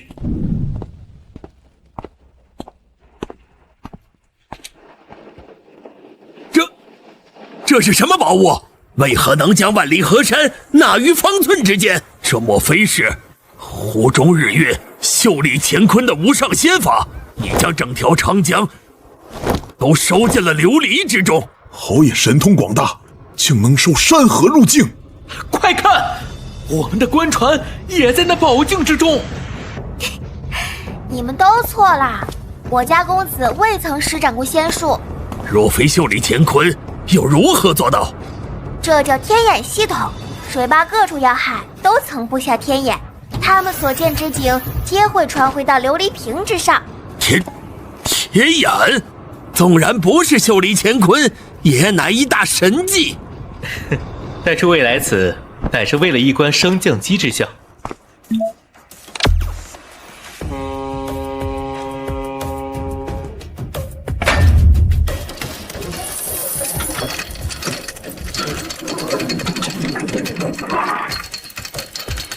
此物真有千钧神力，那铁船重若山岳，竟被他轻易抬升而起。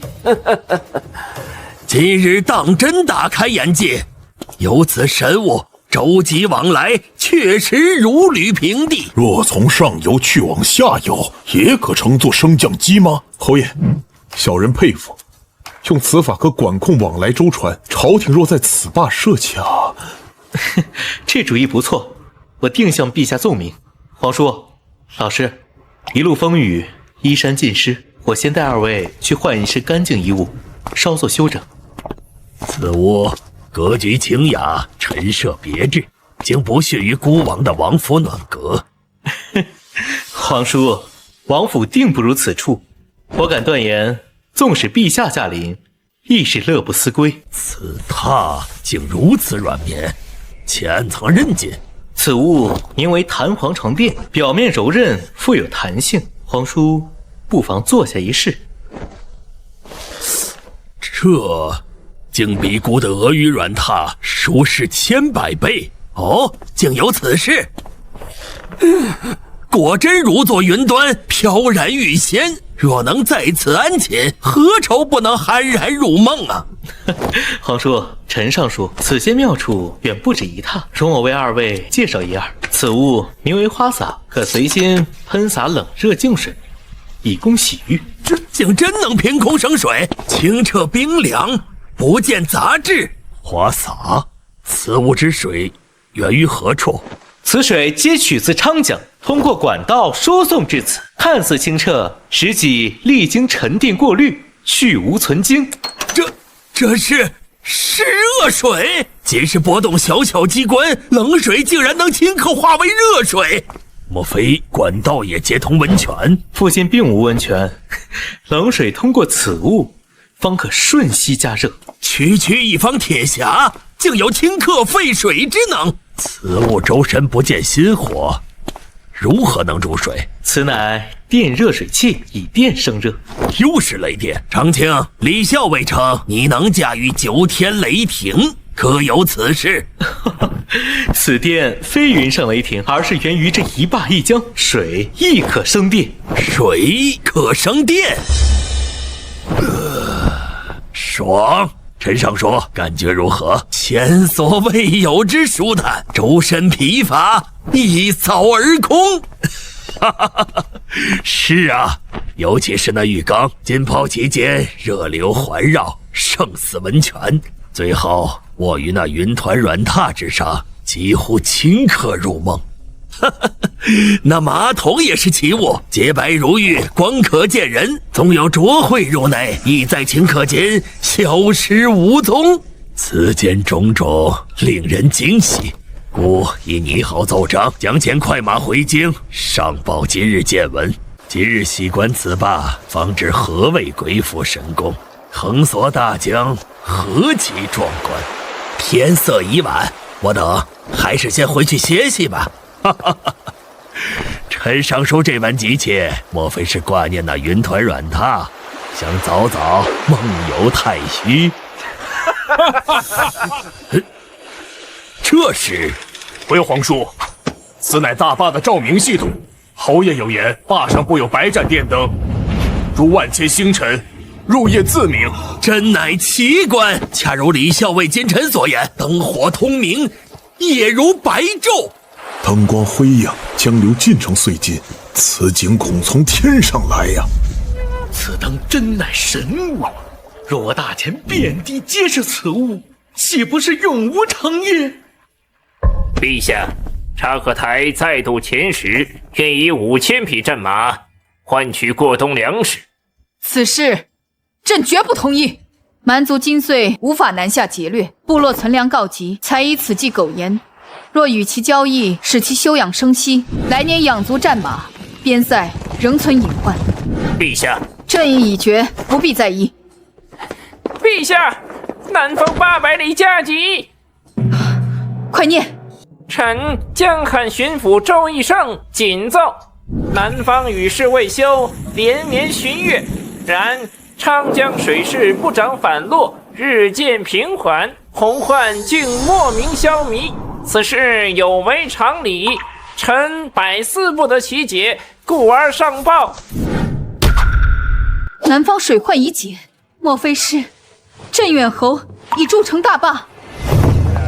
陛下，臣不以为然。朱远侯筑坝至今不过1月，纵有通天之能，亦难完工。窃以为此乃陛下圣德感天，故得上苍垂怜，使洪灾自退。林相所言极是。定是陛下圣德隔天，故使河伯孝顺，水神敛为，实乃天有大钱呐！陛下，皇叔奏报。呈上来。好一个镇远侯，不愧为朕之肱骨，短短1月，竟于昌江之上为朕立起镇江神碑，锁住洪灾。此事竟是镇远侯所为。此等神迹不容错过，速备车驾，朕要亲临昌江，一睹为快。臣江汉巡抚周义胜恭迎圣驾。周亲平身。陛下亲率文武大臣亲临江汉，臣诚惶诚恐。如今昌江水势稍缓，然阴雨未绝，臣恐生反复。陛下万金之躯，此时亲至，实如临深履薄啊！因为朕知道江汉不可能发生洪灾。陛下是因臣的奏报，方如此笃定。周亲可知，在你之后还有谁送来奏章？臣不知。是皇叔，他此刻正坐镇于乌灵峡。皇叔此刻在上游勘察水情吗？1个多月前，朕曾命皇叔前往上游勘察。周卿，你可知昌江为何一反常态？大雨连绵，却水患不兴。臣惭愧，至今百思不得其解。周大人，你可曾派人溯流而上，直抵乌灵峡？数日前已差人前往，但至今未归。昌江反常之因，正是在乌灵峡地界。莫非乌灵峡坍塌，堵住了昌江？是镇远侯，他于乌灵峡筑起一座擎天大坝，将整条昌江之水牢牢锁在上游。锁江？臣虽听闻镇远侯奉旨筑坝，可这才2月光景，他竟已攻城。知府，侯爷当年修筑3000里边墙，也不过2月，如今筑此一坝，有何奇怪？在陆地筑城与在江心立坝，即可同日而语。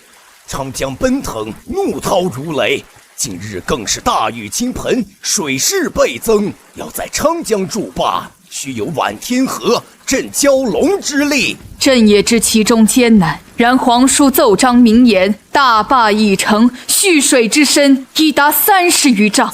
30丈？若果真如此，那坝体该是何等巍峨参天！原来传闻并非虚假，镇远侯真在长江上游铸下神迹，我还倒是市井流言。若大坝属实，那洪灾消退之谜迎刃而解，定是侯爷镇住了江涛啊！侯爷真乃国之柱石，竟能锁住这滔滔江水。陛下此行可是要亲赴乌灵峡？正是。臣恳请半驾同行。陛下既言大坝已成，臣身为江汉巡抚，职责所在，必当亲眼见证，以恩民心。陛下，我们到了。这还真是擎天之柱，镇江之碑。侯爷果真有偷天换日之能，竟在昌江之上再造神迹。此坝可锁昌江，从今往后，我江汉百姓可免受洪涛之苦。冯长青已贵为侯爷，而今有立子奇功，足以封王。困扰历代献王的长江水患，莫非要成为历史？镇远侯又立下奇功，此功不比铸造长城逊色，却不知陛下该如何封赏。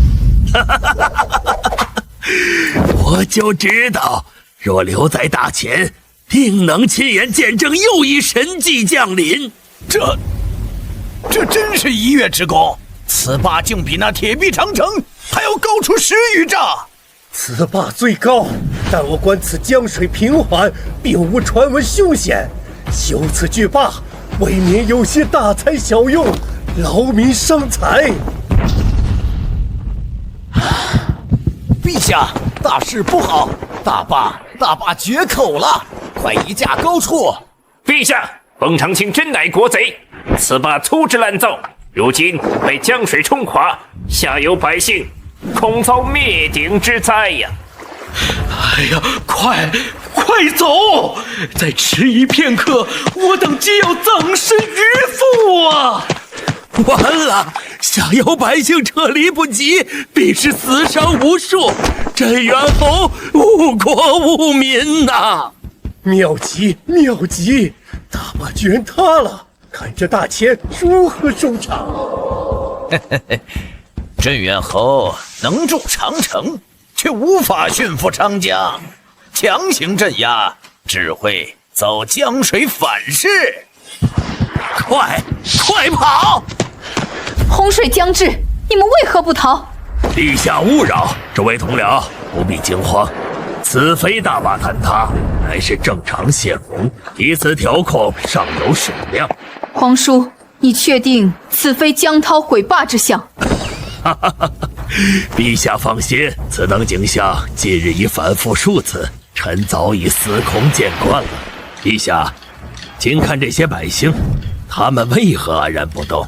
正因为他们知晓大坝安稳无忧啊！百姓处之泰然，看来皇叔所言非虚。居然只是泄洪，可惜未能见到好戏上演。既是泄水导洪，水流何必冲天而起？镇远侯曾言，此坝上游蓄水40丈，与下游落差悬殊，若以长法泄水，急流如斧，恐伤及大坝根基。此法虽声势浩大，却能化险为夷。此言确实有道理。等等，皇叔奏章中提及蓄水，分明为30丈，此刻为何变成40丈？皆因今日于事不决，上游积水已悄然涨了10丈。40丈，若此坝有失，那滔天洪水。周大人所言极是，此坝一旦溃决，莫说江汉，这临近州府皆成汪洋，无人可免。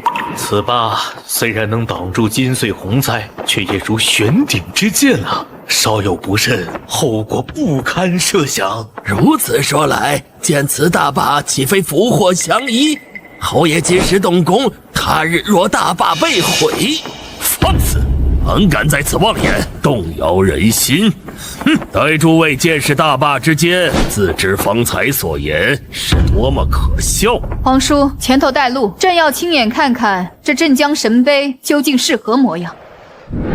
好一幅奇景，此坝竟如天神臂膀，将长江揽入怀中。未登上此坝，只知其雄伟；身临其上，方知己身如尘埃渺小，好似顷刻间被这浩瀚江水吞没。真乃天下第一奇观，浑然一体，固若金汤。皇叔所言不虚，长江之水绝难撼动此坝。这长江若是恶龙，此坝便是斩龙台。天神在上，此生竟能见此神迹！原来是我小觑了长江，如此狂涛竟被镇远侯降服，莫非有河神助他一臂之力？大坝上下落差20余丈，镇远侯当真好本事！陛下，侯爷筑此大坝，不知地狱金穗洪灾，总是千年不遇的滔天洪水，亦难撼动分毫。此霸能抵挡千年洪灾？若真能震锁千年洪灾，此霸当得起镇江杯锁龙柱之名。百年洪灾已是灭顶之祸，千年洪灾恐能灭世。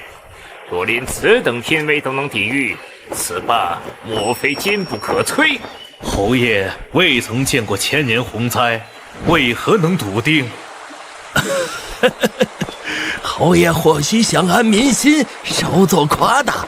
以下观看，能抵御百年洪灾，已是旷世之功。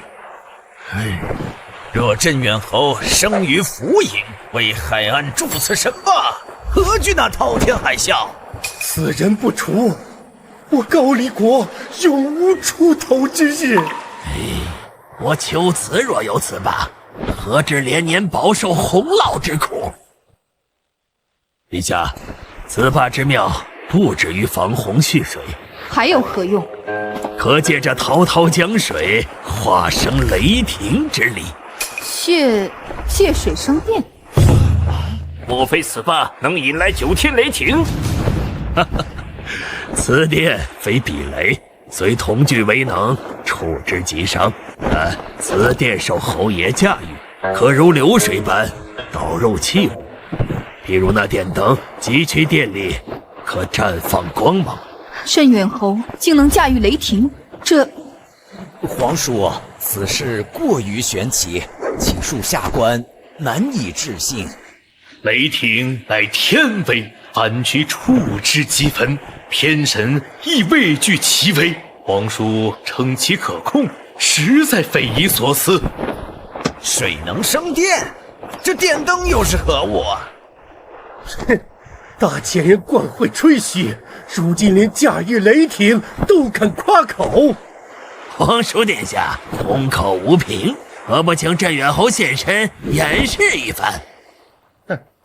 我知道你们不信，诸位，且看彼处灯光。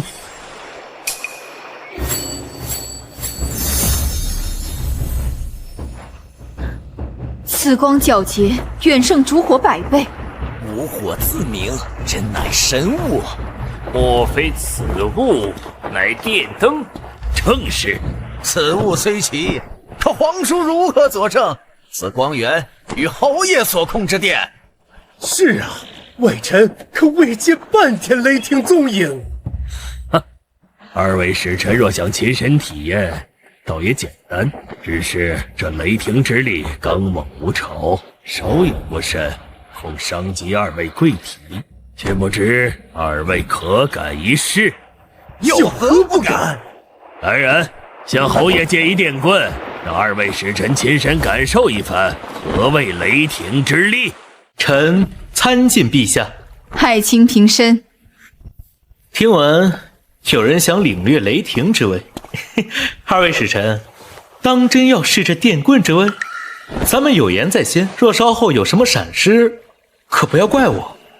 虚张声势，一根破棍也配冠以雷电之名？侯爷真当自己是执掌雷霆的天神不成？好，既然二位无所畏惧，那么谁先一试？我先来。侯爷，且慢！且慢个锤子！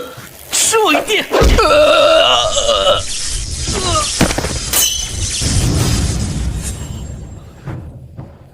爱卿竟真能驾驭雷霆，此神物居然蕴含雷霆，虽无9天雷霆之威，却也是神乎其技。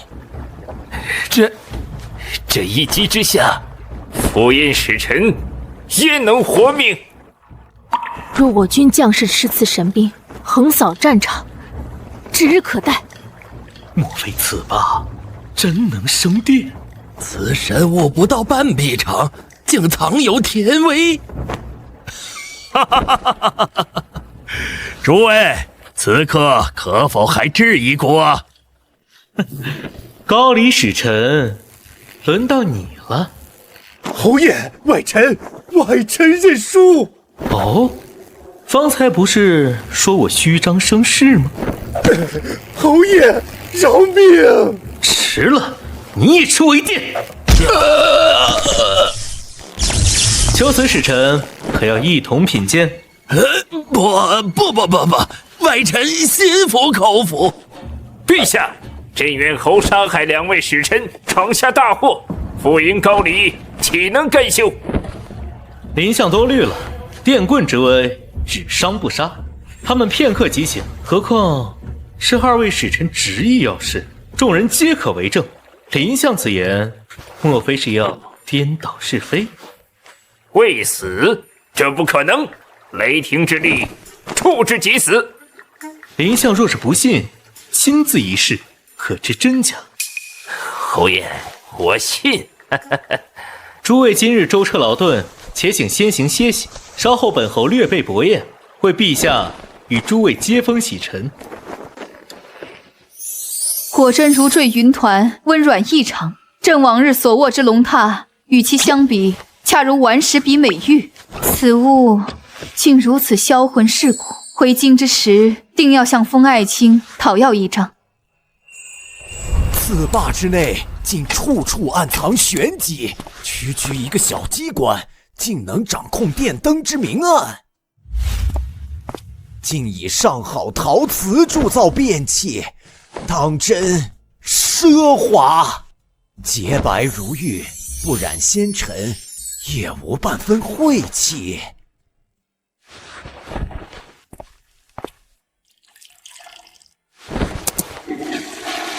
果真如皇叔所言，只需轻轻按压，可冲走污秽之物。这积水竟清澈圣泉，比饮用之水还要干净。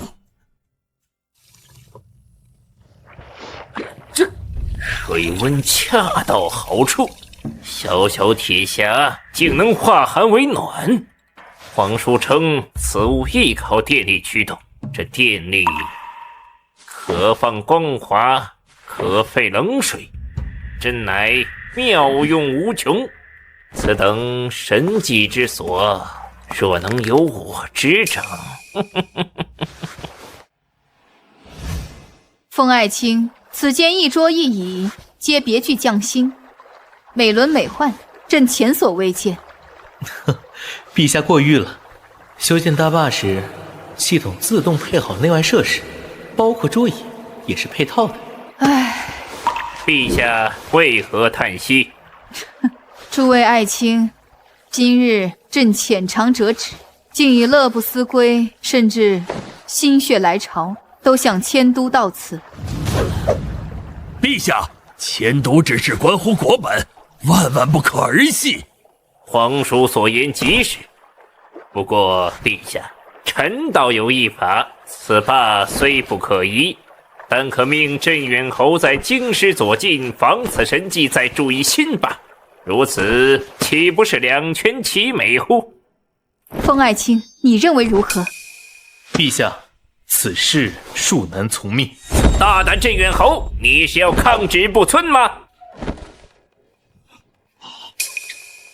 丞相稍安，封爱卿既出此言，必有深意，且容他奏明。陛下明鉴，京师之地水势平缓，水源堪堪，满足万民日用。若臣强行筑坝，恐截断水源，致使京城干涸，民生凋敝。因小失大，故臣不敢为之。爱卿思虑周详，是朕一时忘形了。待臣日后返京，必细细勘察周边水脉，再为陛下谋划万全之策。善，依卿所言，趁此次回京，想向爱卿讨一张云团软榻，不知爱卿可否割爱？陛下开口，臣自当奉上。侯爷，皇叔也有一张。诸位大人，美味在前，岂可辜负？请。公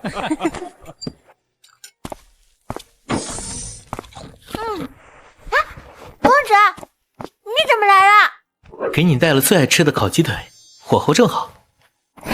多谢公子。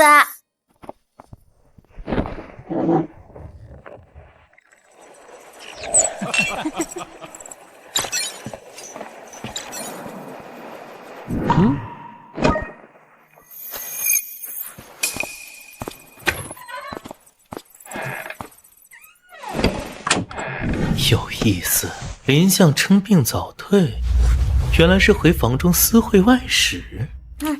公子，准没好事。可惜房中没有监控。公子，要不要禀报陛下？当然。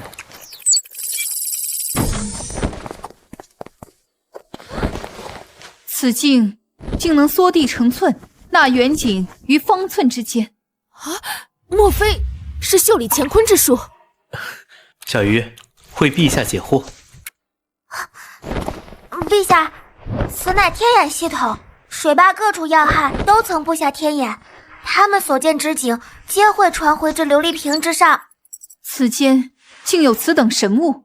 陛下，天眼之妙容后在意，臣急请圣驾，只因目睹3位使臣潜入林相房中，至今未出。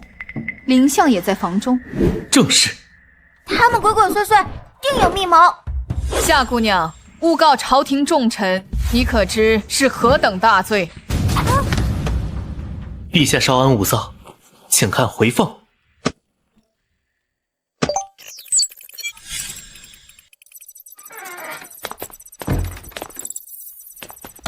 陛下，现在是否证据确凿？方才那是……正是臣欲禀报之事。你竟能令时光倒流，重现过往。侯爷，这是什么仙法？公子，他们明明进去了，怎么又重演一遍？此非逆转光阴，而是好比在纸上刻字，时过境迁，字迹犹存，却非当下所写。此瓶中景象亦是如此，乃是记录过往之事，方才重现而已。原来如此。林相终究是朝廷重臣，仅凭私下接见外使还不足以定其罪。派人盯紧林相，一有异动即刻来报。连日暴雨，江面距坝顶已不足2丈，朕心难安啊。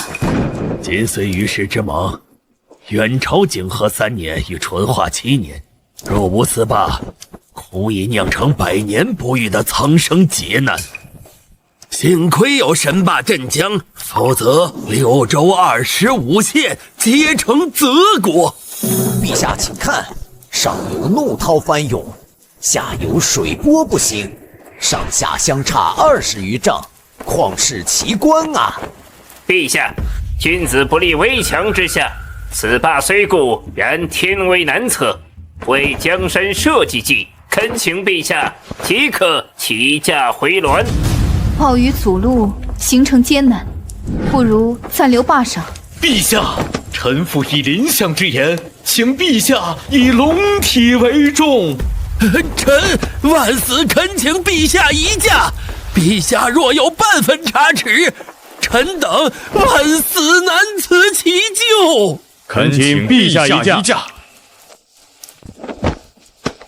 风爱卿，你认为朕该走吗？此坝坚不可摧，陛下为何要走？镇远侯，休要狂妄误国！眼下水势滔天，你敢担保此坝万无一失？林相，我筑此坝，为的是防范千年洪灾。眼下这点风浪，不过蚍蜉撼树。你难道看不到江水即将漫顶而过？林相信不信？即便大雨再下10日，江水也休想漫过坝顶1分1毫。陛下，此坝比江汉任何地方都安全。够了！朕相信镇远侯。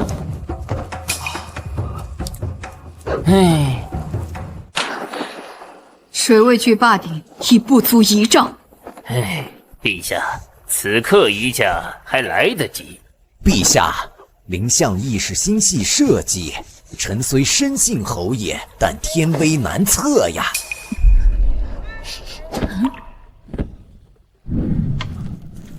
洪水压境，又能气定神闲，真乃大将风范。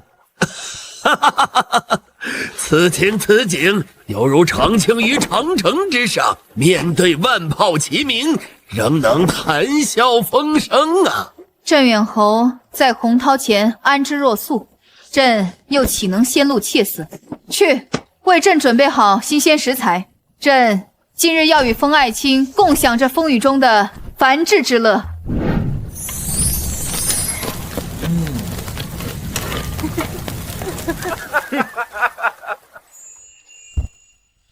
这场雨终于停了。陛下，雨过天晴，红光乍现，此乃吉兆啊！陛下，按时节推算，长江雨季却已将近尾声。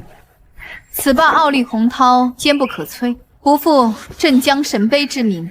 陛下当日圣断，决意留下，实是英明无比。若非风爱卿泰然自若，朕又岂能安坐？镇远侯再立不是奇功，不知陛下此番当如何封赏？朕尚未思量妥当。风爱卿屡建奇功，立霸之功不亚于铸造长城。如今天下唯我大前坐拥2大旷世神迹。女帝陛下，若论神迹，我福营观星阁方可称冠绝天下。长城于此霸虽堪称雄伟，却远不及观星阁。福营使臣安敢在御前口出狂言？哼，观星阁，我为何从未听过？莫非是大使信口杜撰？福营国确有观星阁，去年外臣去过福营，当时惊为天人。外臣也早闻观星阁盛名，传闻此阁建于千丈山巅，一间伸手可摘星辰。侯爷若是不信，可去福营一观，外臣相信侯爷必会被观星阁折服。跟我玩请君入瓮，我若前往，必是九死一生；若是不去，他又可肆意宣扬，辱我国威。检测到全新项目珠山观星阁，项目难度7星，托管建造需要白银100万两，工期100天。该项目为奇观，首次修建奇观只需1折。奇观打1折也就10万两白银。工程项目施工计划书已发送，请查收。我操，难怪敢称奇观。这第1阶段就要给珠山安装电梯。珠山乃大前第1峰，高度近9000米，想给此山装电梯，难如登天啊！侯爷可敢随外臣前往福营，一睹真正的神迹？风爱卿，福营使者信口雌黄，你无需前往岛国。陛下，侯爷若不去福营一观此阁，如何令天下人信服？何不辛苦侯爷走这一遭，以验真假？丞相你，此僚竟要行借刀杀人之计。大使，你口口声声的观星阁建在哪座山？此山又高几丈？乃我福营圣山血福山，山高1500丈，阁高10丈，立于绝顶。入夜时分，百颗夜明珠光华璀璨，堪称人间仙境。一派胡言！你福营何德何能，可建此天宫楼阁？观星阁乃福营天神赐下之物。行，本侯认可你的说辞。侯爷，你可是承认长城与大坝不如我福营观星阁了？区区奇观，安敢与长城大坝相提并论？既然要比奇观，本侯便建一座奇观，以100日为限。本侯会在珠山之巅，为我大前筑一座真正的观星阁。在珠山之巅？镇远侯，莫要冲动，珠山乃天堑，自古无人能登顶。是啊，山高万仞，风雪肆虐，纵是修成，凡人又如何登临绝顶？长青，莫要中了奸人圈套。镇远侯，筑长城以御外患，修大坝以安黎民，皆为国之基石。若为一时意气，空耗国帑，修建这无用奇观，与佞臣何异？丞相所言极是，意气之争，却非智者所为。此乃本侯与浮营之争，一应耗费，不许朝廷分文。上次修建大坝剩余20万两，不用朝廷给钱，也能修观星阁。可观星阁修成后，也无人能登顶诸山。陛下放心，臣自有法子，请诸位共临绝顶，守斋星辰。共临绝顶，守斋星辰。亘古无人达成的壮举，侯爷竟胸有成竹，这莫非要给我等插上羽翼？纵有羽翼，也难越诸山。镇元侯，此事关乎大前颜面，切莫妄语。100日之后，可知真假？爱卿，何必与浮营使者争一时一起？那珠峰绝顶，飞鸟绝迹，乃凡人难及之地。陛下放心，臣既然有言在先，自有10分把握。100日之后，恰逢陛下万寿节，那观星阁全当是臣献给陛下的贺礼。你执意修建观星阁，竟是为了朕？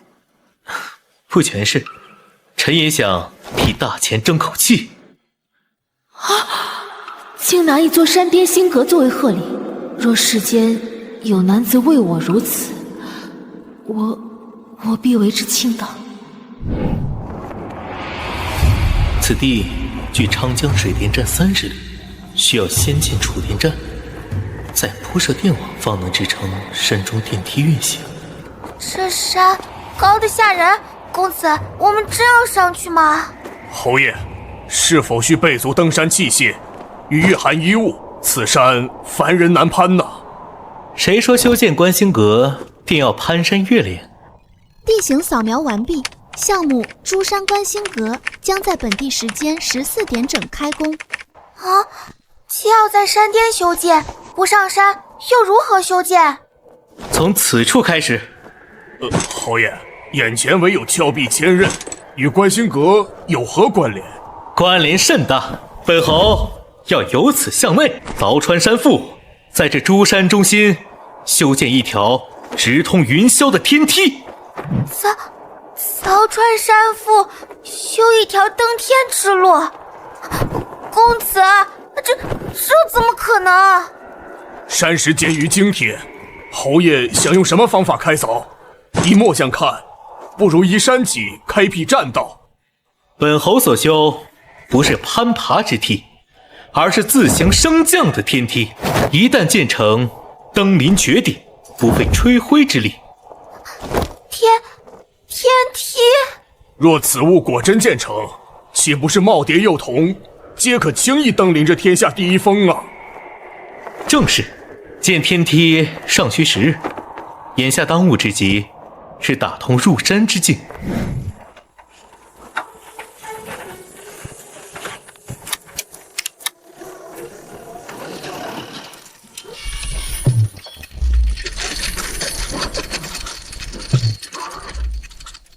侯爷，此物真能啃噬岩壁？此盾构机专为凿通山脉而生，区区岩壁不在话下。真绝开了！岩壁在盾构机前，竟如豆腐般松软。这开凿出的隧洞，竟如此规整光滑。这铁甲巨蟒，竟以山岩为食。快看，它吞入腹中的岩石，皆从尾后排出。此物真正的玄妙，在于边挖掘边固壁成碎。李校尉，派兵驻守此地，闲杂人等不得靠近。末将领命。短短10日，竟真能开辟出一条幽邃之道。10天未见，这盾构机莫非已将诸山彻底凿穿？你可知掘进了多少里？回校尉，俺也不清楚。侯爷有令，不许俺们进入。那大家伙10天10夜未曾歇过，肯定早贯通山体了。此隧道全长3里，随我进去一观。盾构机当真是神器，10日之前，此地仍是顽石绝壁啊！公子，我现在相信您真的能在山腹中掘出一条直上9霄的天梯。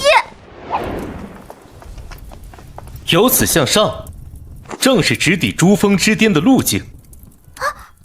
公子想让盾构机向上挖？向上开凿，难度倍增了。侯爷有何妙策？回大坝，静候佳音即可。回去干等。公子，莫非是向上挖太难了，所以不挖了？并非不挖，而是要从那绝顶之巅向下贯通。侯爷，为何在此处立起这铁架呀？此乃电塔，我欲将电力输至诸山，此物不可或缺。侯爷是说，这电力借助电塔，可远渡重山？若如此，只要架设大量电塔，我大前万里疆域，岂非人人可以享受电力之便？正是，但欲使电塔遍布天下，并非易事。末将祈愿，有生之年，能见我大前电塔林立，神光普照，夜如白昼。李校尉，那天必将来临。有本启奏，无本退朝。陛下，臣要弹劾镇远侯封长清犯欺君之罪。丞相，镇远侯何来欺君？陛下，距镇远侯夸下海口已过40余日，然据臣所知，本月以来，他终日流连宴饮，未曾亲赴诸山半步。此等怠慢君上、空耗国望之行，不是欺君，何为欺君？陛下，若林相所言属实，镇远侯欺君罔上，动摇国本，必须从严发落，以正纲纪。陛下，怕是镇远侯深知诸山天险，难住心革，当日不过是一时义气，如今骑虎难下。陛下，侯爷与福营赌约早已传遍朝野，沸沸扬扬。若万寿节之前拿不出宽心阁，我大前颜面扫地，必成万国笑柄啊！丞相，珠峰巍巍，非人力可及，即便最终未能建成，亦在常理之中，怎能轻易降罪？陛下，当日乃镇远侯一意孤行，非要与福营使臣争论，他个人颜面既失事小，我大前国歌尊严岂容儿戏？难道陛下真要等到万寿佳节，于四海宾朋面前让大前蒙羞吗？丞相，你想怎样？当一律严惩，昭告天下，以儆效尤。陛下，不可！镇远侯北筑长城，南立镇江神碑，功在千秋，岂能因这莫须有之罪严惩？况欺君之说是林相一面之词，未经验证，不可轻断。皇叔所言，方是老成持国之论。陛下，臣愿亲赴汉江，查明实情。陛下，臣上书公务臣身，此事还是由臣来办。听闻皇叔近日贵体欠安，汉江路远，若舟车劳顿，恐伤元气，还是由臣代劳为宜。皇叔和陈尚书分明是想去大坝享乐，二位不必再争，此事命江汉巡抚周义胜彻查。周巡抚何事匆匆忙忙？侯爷，朝中有变，林相在陛下面前参你犯下欺君之罪。我？林相指责你越狱未去诸山，不修关心阁，视为欺君。他未免过于心急。周巡抚来得正好，本侯正欲前往诸山，一观进展。你可愿同往？待你亲眼见过这欺君之罪，不便自明。这是周大人，此乃穿山隧道，1月前已经凿通。侯爷竟有劈山裂石之能，此洞有多深？约莫3里。约莫3里。侯爷莫要说笑，在岩壁中开凿3里隧洞，难如登天啊！哼，周大人若不信，何不随本侯入内一观？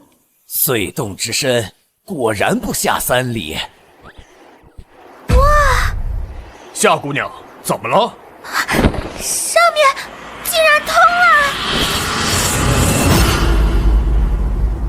通了！那是没错，珠山已上下连通，苍天在上，这何时又多了条通天之路？这究竟有多高啊？侯爷竟神不知鬼不觉，将之挖通。侯爷将这山体横竖大穿，莫非是想在这山腹之中建造一条天路？正是。过去50日，我在等横竖贯通这一刻。如今通道已成，天路可见。天路，侯爷的想法果真天马行空，非我等所能揣度。下官原以为侯爷要在山外修路，万想不到竟是藏梯于山腹。山外修路需抵御风霜雨雪，怎比得上山腹之中自成天地？周某佩服。侯爷，他们可是要开始建造天梯了。对。李校尉，电梯又是何物啊？天梯可自行升降，犹如升降机，一旦建成，登临绝顶，不费吹灰之力啊！难怪侯爷当日敢立下100日之约，原来那向上的通道竟是为承载此等奇物。好一个镇远侯！陛下，可是周巡抚的奏报？想必周巡抚已查清真相。陛下，是否如臣所料，镇远侯未去珠山修建观星阁？林相，你错了。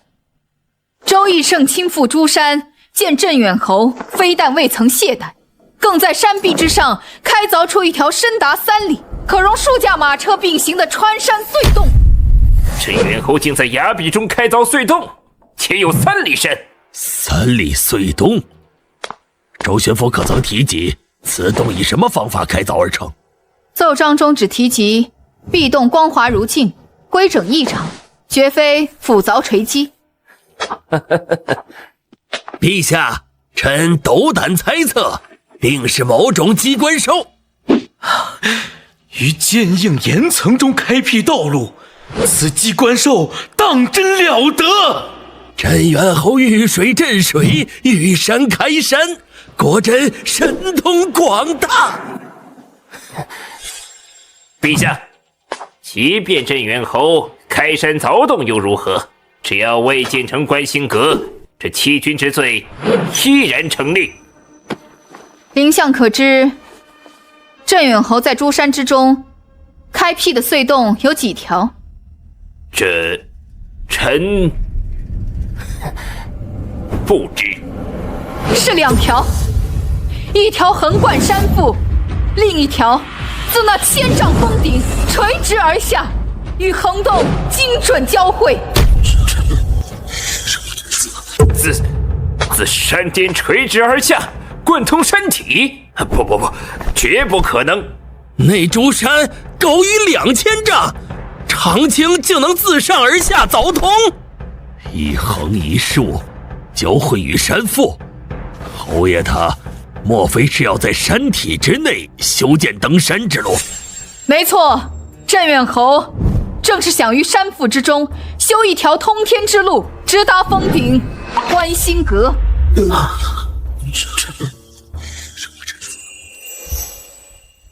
陛下，探子来报，早朝之后，那3位外邦使臣又悄悄前往相府。林相到底想做什么？朝堂之上构陷忠良，私下与外人勾勾搭搭，真令朕失望透顶啊！陛下，今晨我们还截获了一封密函。岂有此理！私通外事也就罢了，竟敢与草原蛮族暗通款曲，难怪他想为蛮族极力促成那战马换粮的交易。陛下可还记得，当初蛮族军中突然出现的火炮，彼时神机营方研制而成，蛮族南下时竟也搬出3门。你的意思是？臣不敢妄断，仅是猜测。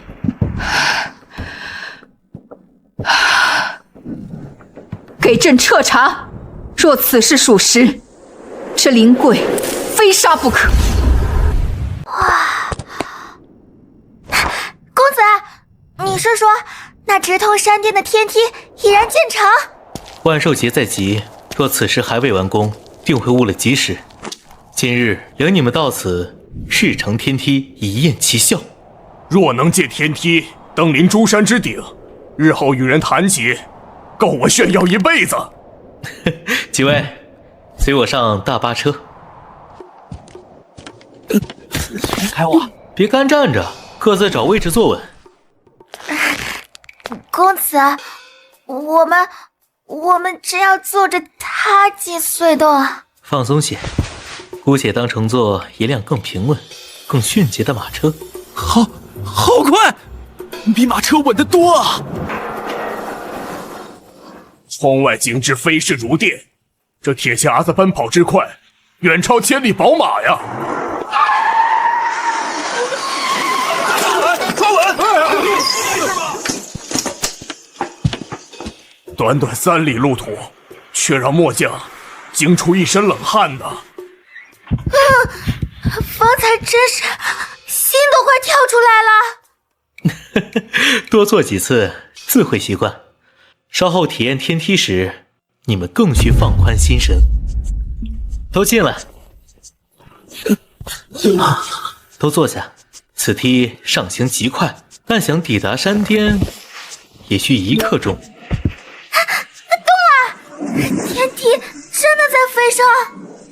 虽不见外间天地，但这腾云驾雾之感，着实骇人。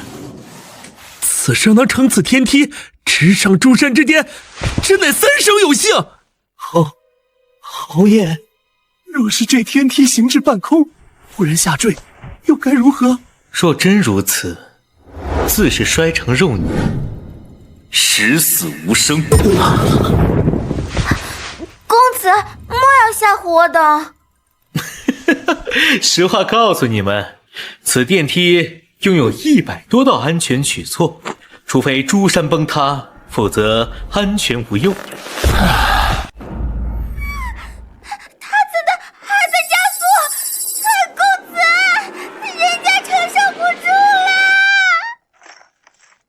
侯爷，可否让这天梯缓上一缓？末将心里实在发慌啊！侯爷，求您让他慢些吧。这都多久了，怎么还不到顶啊？莫非我们要直抵天界不成？你们若是害怕，可趴下。不怪他们胆小，这上行速度，连我都有些心悸气短。到了。这里跟我想的观星阁截然不同。此处陈设之精妙，远胜大坝。此处当真还是人间？我们莫非误入了天宫仙境？必是仙境。方才那天梯，定是接引我等飞升的仙桥。莫要胡思乱想，此地乃观星阁。好厚的积雪，不对，窗外冰天雪地，为何我等身处阁内却温暖如春？是呀，我们衣着如此单薄，竟丝毫不觉寒冷。非但不冷，阁内反而暖意融融。莫非是侯爷施展了驱寒仙法？观星阁拥有供暖系统，纵然严冬降临，居于阁内也温暖如春。随我上2楼，此处视野不能尽览诸山盛景。这楼梯怎会自己动了起来？此物名为手扶梯，站于其上，无需举步，即可扶摇直上。又是一奇物，往日登高皆是人攀梯，今日竟是梯载人，真是活久了什么都能见到。这楼梯竟在我脚下自行奔走，与此前天梯一般，皆是省力省时的神器。此处的风光可称绝景。真高呀，仿佛高悬于9天之上。此阁立于此处，气象非凡，不似人间。纵是传说中的仙庭宫阙，也不过如此。总觉得一阵大风吹过，整座楼阁就会坠入深渊。普天之下，唯有侯爷能有此通天手段，在这诸山之巅筑此神阁呀！侯爷，如今即便那福营国在雪峰山上建10座观星阁，也无法与此歌相提并论呐。走，我们去别墅瞧瞧。时辰不早，我们该回去了。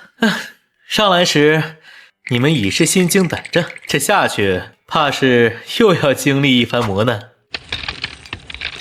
公子，我能不能就留在这不走啦？此地未备米粮，你想在此餐风饮露、羽化登仙不成？只求这天梯下行时能稍缓一些，末将真怕这三魂七魄经此一下散去大半。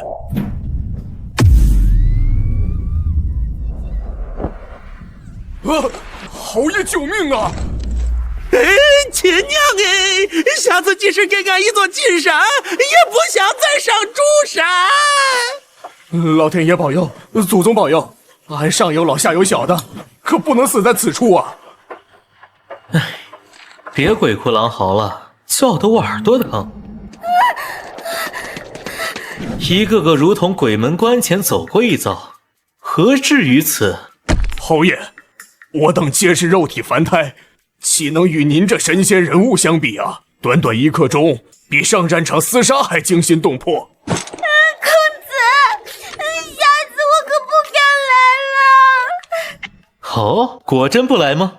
如今那观星阁尚未修完，待到万寿节，星河垂于眼前，仿佛伸手可摘星揽月，那般景象，你们当真舍得错过？伸手摘星辰，这止步！镇远侯，这上山之路在何处啊？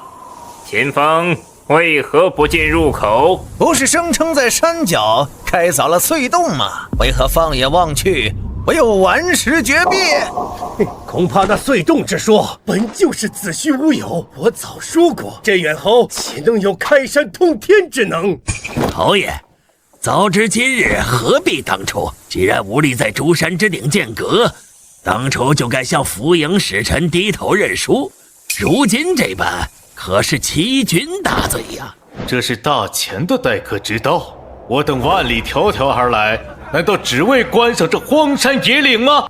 女帝陛下，贵国镇远侯犯下欺君之罪，戏弄诸国，必须给大家一个交代。诸位着急投胎吗？隧洞入口本就不在此处，在此停驾。皆因前方已设为军事禁地，重兵把守，不可擅闯。陛下，请命令部分御林军与侍从原地留守。准，皇叔，你去安排。臣领旨。陛下快看，那山壁之上果然有一隧洞。朕早说过，封爱卿从不让人失望。此洞浑圆规整，宛如神凿，确实非人力可为。此洞之宽阔，远超预料，5驾马车并行，亦绰绰有余。哼，竟真让他挖出了一条隧洞。莫非这诸山之石皆是泥沙堆砌？这分明坚硬如铁。他究竟是如何做到的？镇远侯竟真有开山裂石之能。此洞深不见底，莫非真有3里之深？这是机关兽，他为何阻拦去路？女帝陛下，此乃不祥之兆啊！必是山神震怒，且神兽拦路，此洞不可入。正是，天意不可违呀！2位大使，你们真能脑补。陛下，此物名为大巴车，特来带我等进入隧道。竟要乘坐机关兽进隧洞，爱卿，此机关兽可否愿意？陛下，你可将它视作马车。试问乘坐马车时，何须询问马车的想法？诸位，请随我登车入洞。陛下无需紧张，可将大巴车视作更为平稳迅捷的马车。此车之速远胜千里马，行进之间竟稳如平地，丝毫不觉颠簸。若以此车代步，从京师至竹山脚下3、4日足矣。皇叔，寻常车马无法持久，人困马乏时要歇息。此机关兽可昼夜不息，驰骋如飞。依臣看2日之内必可抵达。臣上书所言极是。若我高丽能有此等神车，开疆扩土，易如反掌，何至于困守边陲？此物若有成百上千之数，不，即使只有上百，仍剩10万铁骑，足可横扫列国。陛下当心！多谢爱卿。封爱卿眼前之物可是天梯？正是。侯爷，陛下问津之去，恐怕不便攀爬。莫说陛下，若此梯真能通达山巅，以其高度，我等凡胎肉体也无能为力呀。出山高2000余丈，莫非是要我等爬至山顶？诸位稍安勿躁，我既承诺带诸位登顶，自有万全之法。此天梯不是攀爬之梯，而是钢铁铸成的升降梯，只需步入其中，原地等候，即可直达山巅。此物是直上云霄的升降梯？原来天梯竟是此意。大坝内的升降机已令古惊为天人，未料想世间还有升降梯能直达1000丈峰顶。上升2000余丈的升降梯，这……陛下，万万不可！此梯纵然神异，然高悬1000丈，这万一有失，纵使陛下真龙护体，也难逃大劫呀！林相所言极是，此梯太过凶险，女帝陛下不可轻易涉险呐。林相，朝堂之上是你忧心国体颜面，如今临门一脚又是你横加阻拦，你究竟想做什么？陛下，臣一片赤诚，皆是为陛下安危着想。朕信镇远侯，大使若心生畏惧，不敢登梯，将视作主动认输。女帝陛下休要小瞧外臣，我倒要看看这天梯是否真能直抵云霄。朕能清晰感知到，我等正在脱离大地，飞越苍穹。陛下，这天梯承载30余人，依旧能迅捷升空，可谓是举重若轻啊！此等感受与得道飞升有区别吗？这速度愈发快了，臣只觉得身子发轻，似要被抛到九霄云外。我们是否已彻底脱离大地？天神在上啊，定要护我平安。侯爷，此刻到了何处？离地可有100丈？此时若是坠落而下，必定粉身碎骨，神魂俱灭。脚下虚浮，心中无根，就不该踏上此梯。诸位何必忧惧？此天梯稳步如山，绝无坠落之险。你们可闭目凝神，小憩便可，约1刻钟可安抵山巅。什么？只有1刻钟？福音使者，此刻若担惊受怕，待返程之时，天梯下行更急，你岂不是要下到失禁？镇远侯，我不上山了，快让这天梯停下！停下！侯爷，放我等下去！为时已晚，此梯一旦启动，不到山巅不会终止，你们认命吧。封爱卿，此处可否是诸山之巅的观星阁？正是。陛下，山巅苦寒，冰雪覆盖，请披上貂裘，以御寒气。好侍卫，不必多此一举。观星阁隔绝冰雪，温暖如春，无需貂裘御寒。果真如此，踏入此阁，未曾感到一丝冷意。妙极！此阁建于极寒的山巅，竟将酷寒彻底隔绝于外，仿佛自成一界。他竟在这通天绝壁之上铸造了一座旷世楼阁。福营使者，我大前观星阁可胜过你福营。福营大使，为何缄默不言啊？诸山较之雪浮山，何止高出1000丈？诸山之巅的观星阁，自是远胜雪浮山。诸位大使，你们认可吗？陈尚书所言极是，无论是通天神梯，还是此间云中仙阁，皆是名副其实的神迹。两者相较，此处观星阁晚胜。既是观星阁，重中之重自然在观星二字，要比也是比观星之妙。待夜色笼罩，星河垂野，本侯定叫你心服口服。风爱卿，今夜你可有万全把握？陛下是指观星一事？正是。陛下，此处是珠山绝顶，臣的地盘。那扶营使者若再敢胡搅蛮缠，臣便命人将他扔下万丈悬崖，让他切身感受一番什么叫做脚踏实地。爱卿你稍作惩戒，令他知难而退，切莫真丢人下山。好歹也是一国使节，关乎邦交，朕有件要事需与爱卿商议。陛下请讲。你可知当初蛮族大军的3门火炮源自何处？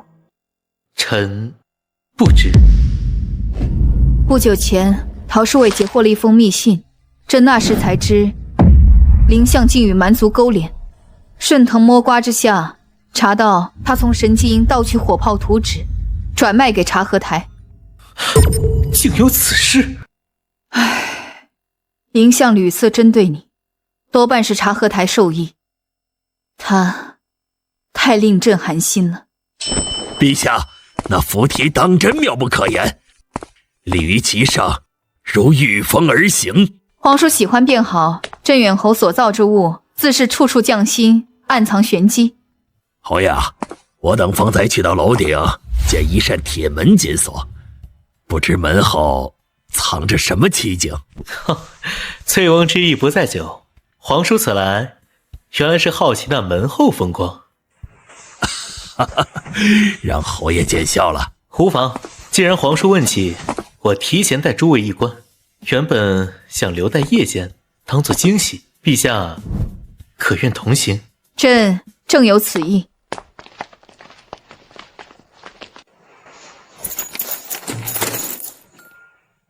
此处空空如也，似乎并无特殊之处，为何要紧锁门户？陛下，此处乃观星台，今夜我们要在此共赏星河。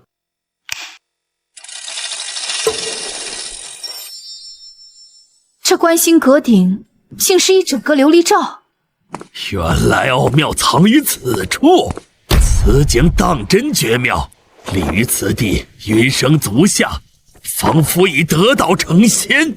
不愧是人间之巅，万里河山尽收眼底。侯爷，外臣承认，此观星台气势恢宏，确实难得。可若只能仰头观天，此阁将不如我浮营观星阁。却不知贵国观星阁有何玄妙？我浮营观星阁每逢星夜，群星低垂，恍若萤火环绕周身，触手可及。贵国之人，莫非皆如大使这般撒谎成性？侯爷若是不信，何不亲赴浮营一验真伪？这货贼心不死，一心想要引诱我去岛国。镇远侯，外臣可作证，浮营大师所言非虚。若侯爷的观星阁无法呈现奇景，怎比得上浮营观星阁？哼，二位使臣可曾听闻近大远小？近大远小，同一事物，置于眼前，则显其大；置于远处，则见其小。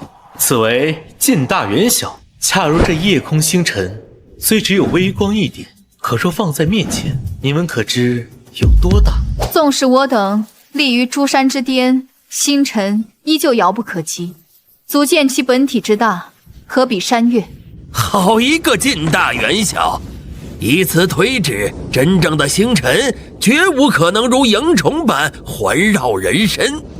浮营使者所言，必是无稽之谈。好你个浮营使臣，竟敢以虚妄之言欺瞒我等！这……浮营大使为使你心服口服，本侯特意准备了一物。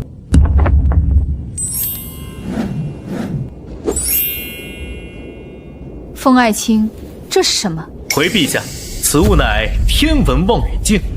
借助此镜，可观星辰。侯爷，此刻难道看不见星辰吗？何须再借助此镜？皇叔莫非只想雾里看花？难道不想知晓那9天星辰究竟是什么模样？是玉宇琼楼，还是神山火海？长青，你是说借助此镜可得千里眼神通，窥见星辰本相？可以这样理解。快，朕要第一个试试这千里眼。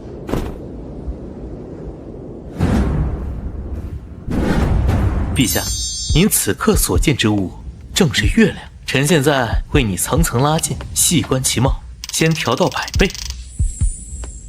果真清晰了许多。500倍，1000倍。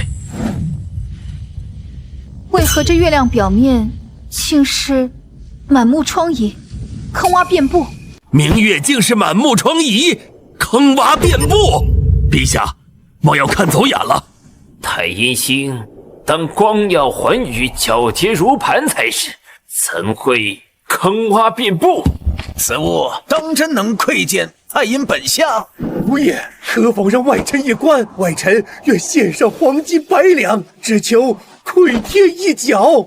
侯爷，外臣也愿出100两黄金，向您借用这千里神木。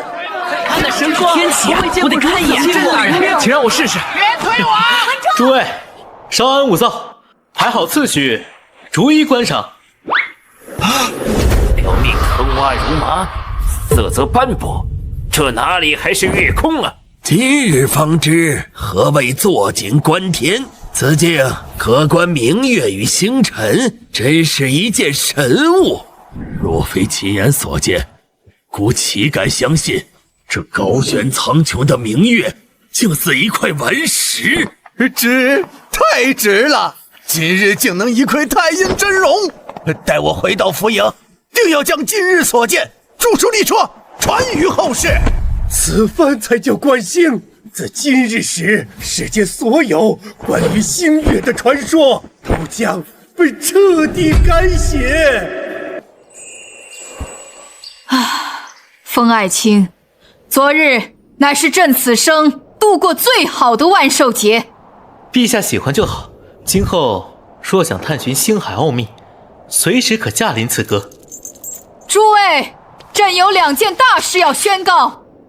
这第一件，镇远侯封长清屡见不世奇功，昨日更是献上旷古烁今的观星阁，朕决意晋封镇远侯为王。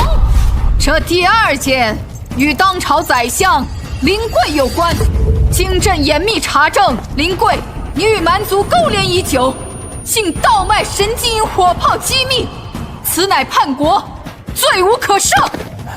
陛下，冤我呀！哼，证据确凿，容不得狡辩。来人，将林贵押下，严加看管。朕闻乾坤吉利，必赖肱骨之臣，社稷永安，实仗栋梁之力。今有镇远侯封长清，秉忠贞之志，怀经纬之才，短短1载，铸就3件不世奇功，任一皆可光耀史册。其一，围筑3000里铁壁长城，锁越边关，使蛮骑望强兴叹，护我大秦黎民安居乐业，此乃安邦之功。其二，南历长江凌云大坝，驯服苍龙，弥平百年水患，则比6州生灵免遭涂炭，此乃定国之功。其三，于珠山绝顶筑观星神阁，尽窥玄奥于灵台，开启民智于蒙昧，此乃开化之功。此3功，安邦、定国、开化，功在当代，利在千秋。今顺应天意，从乎民心，特晋封清为山河王。日月所照，山河所致，今后当由卿为朕镇守。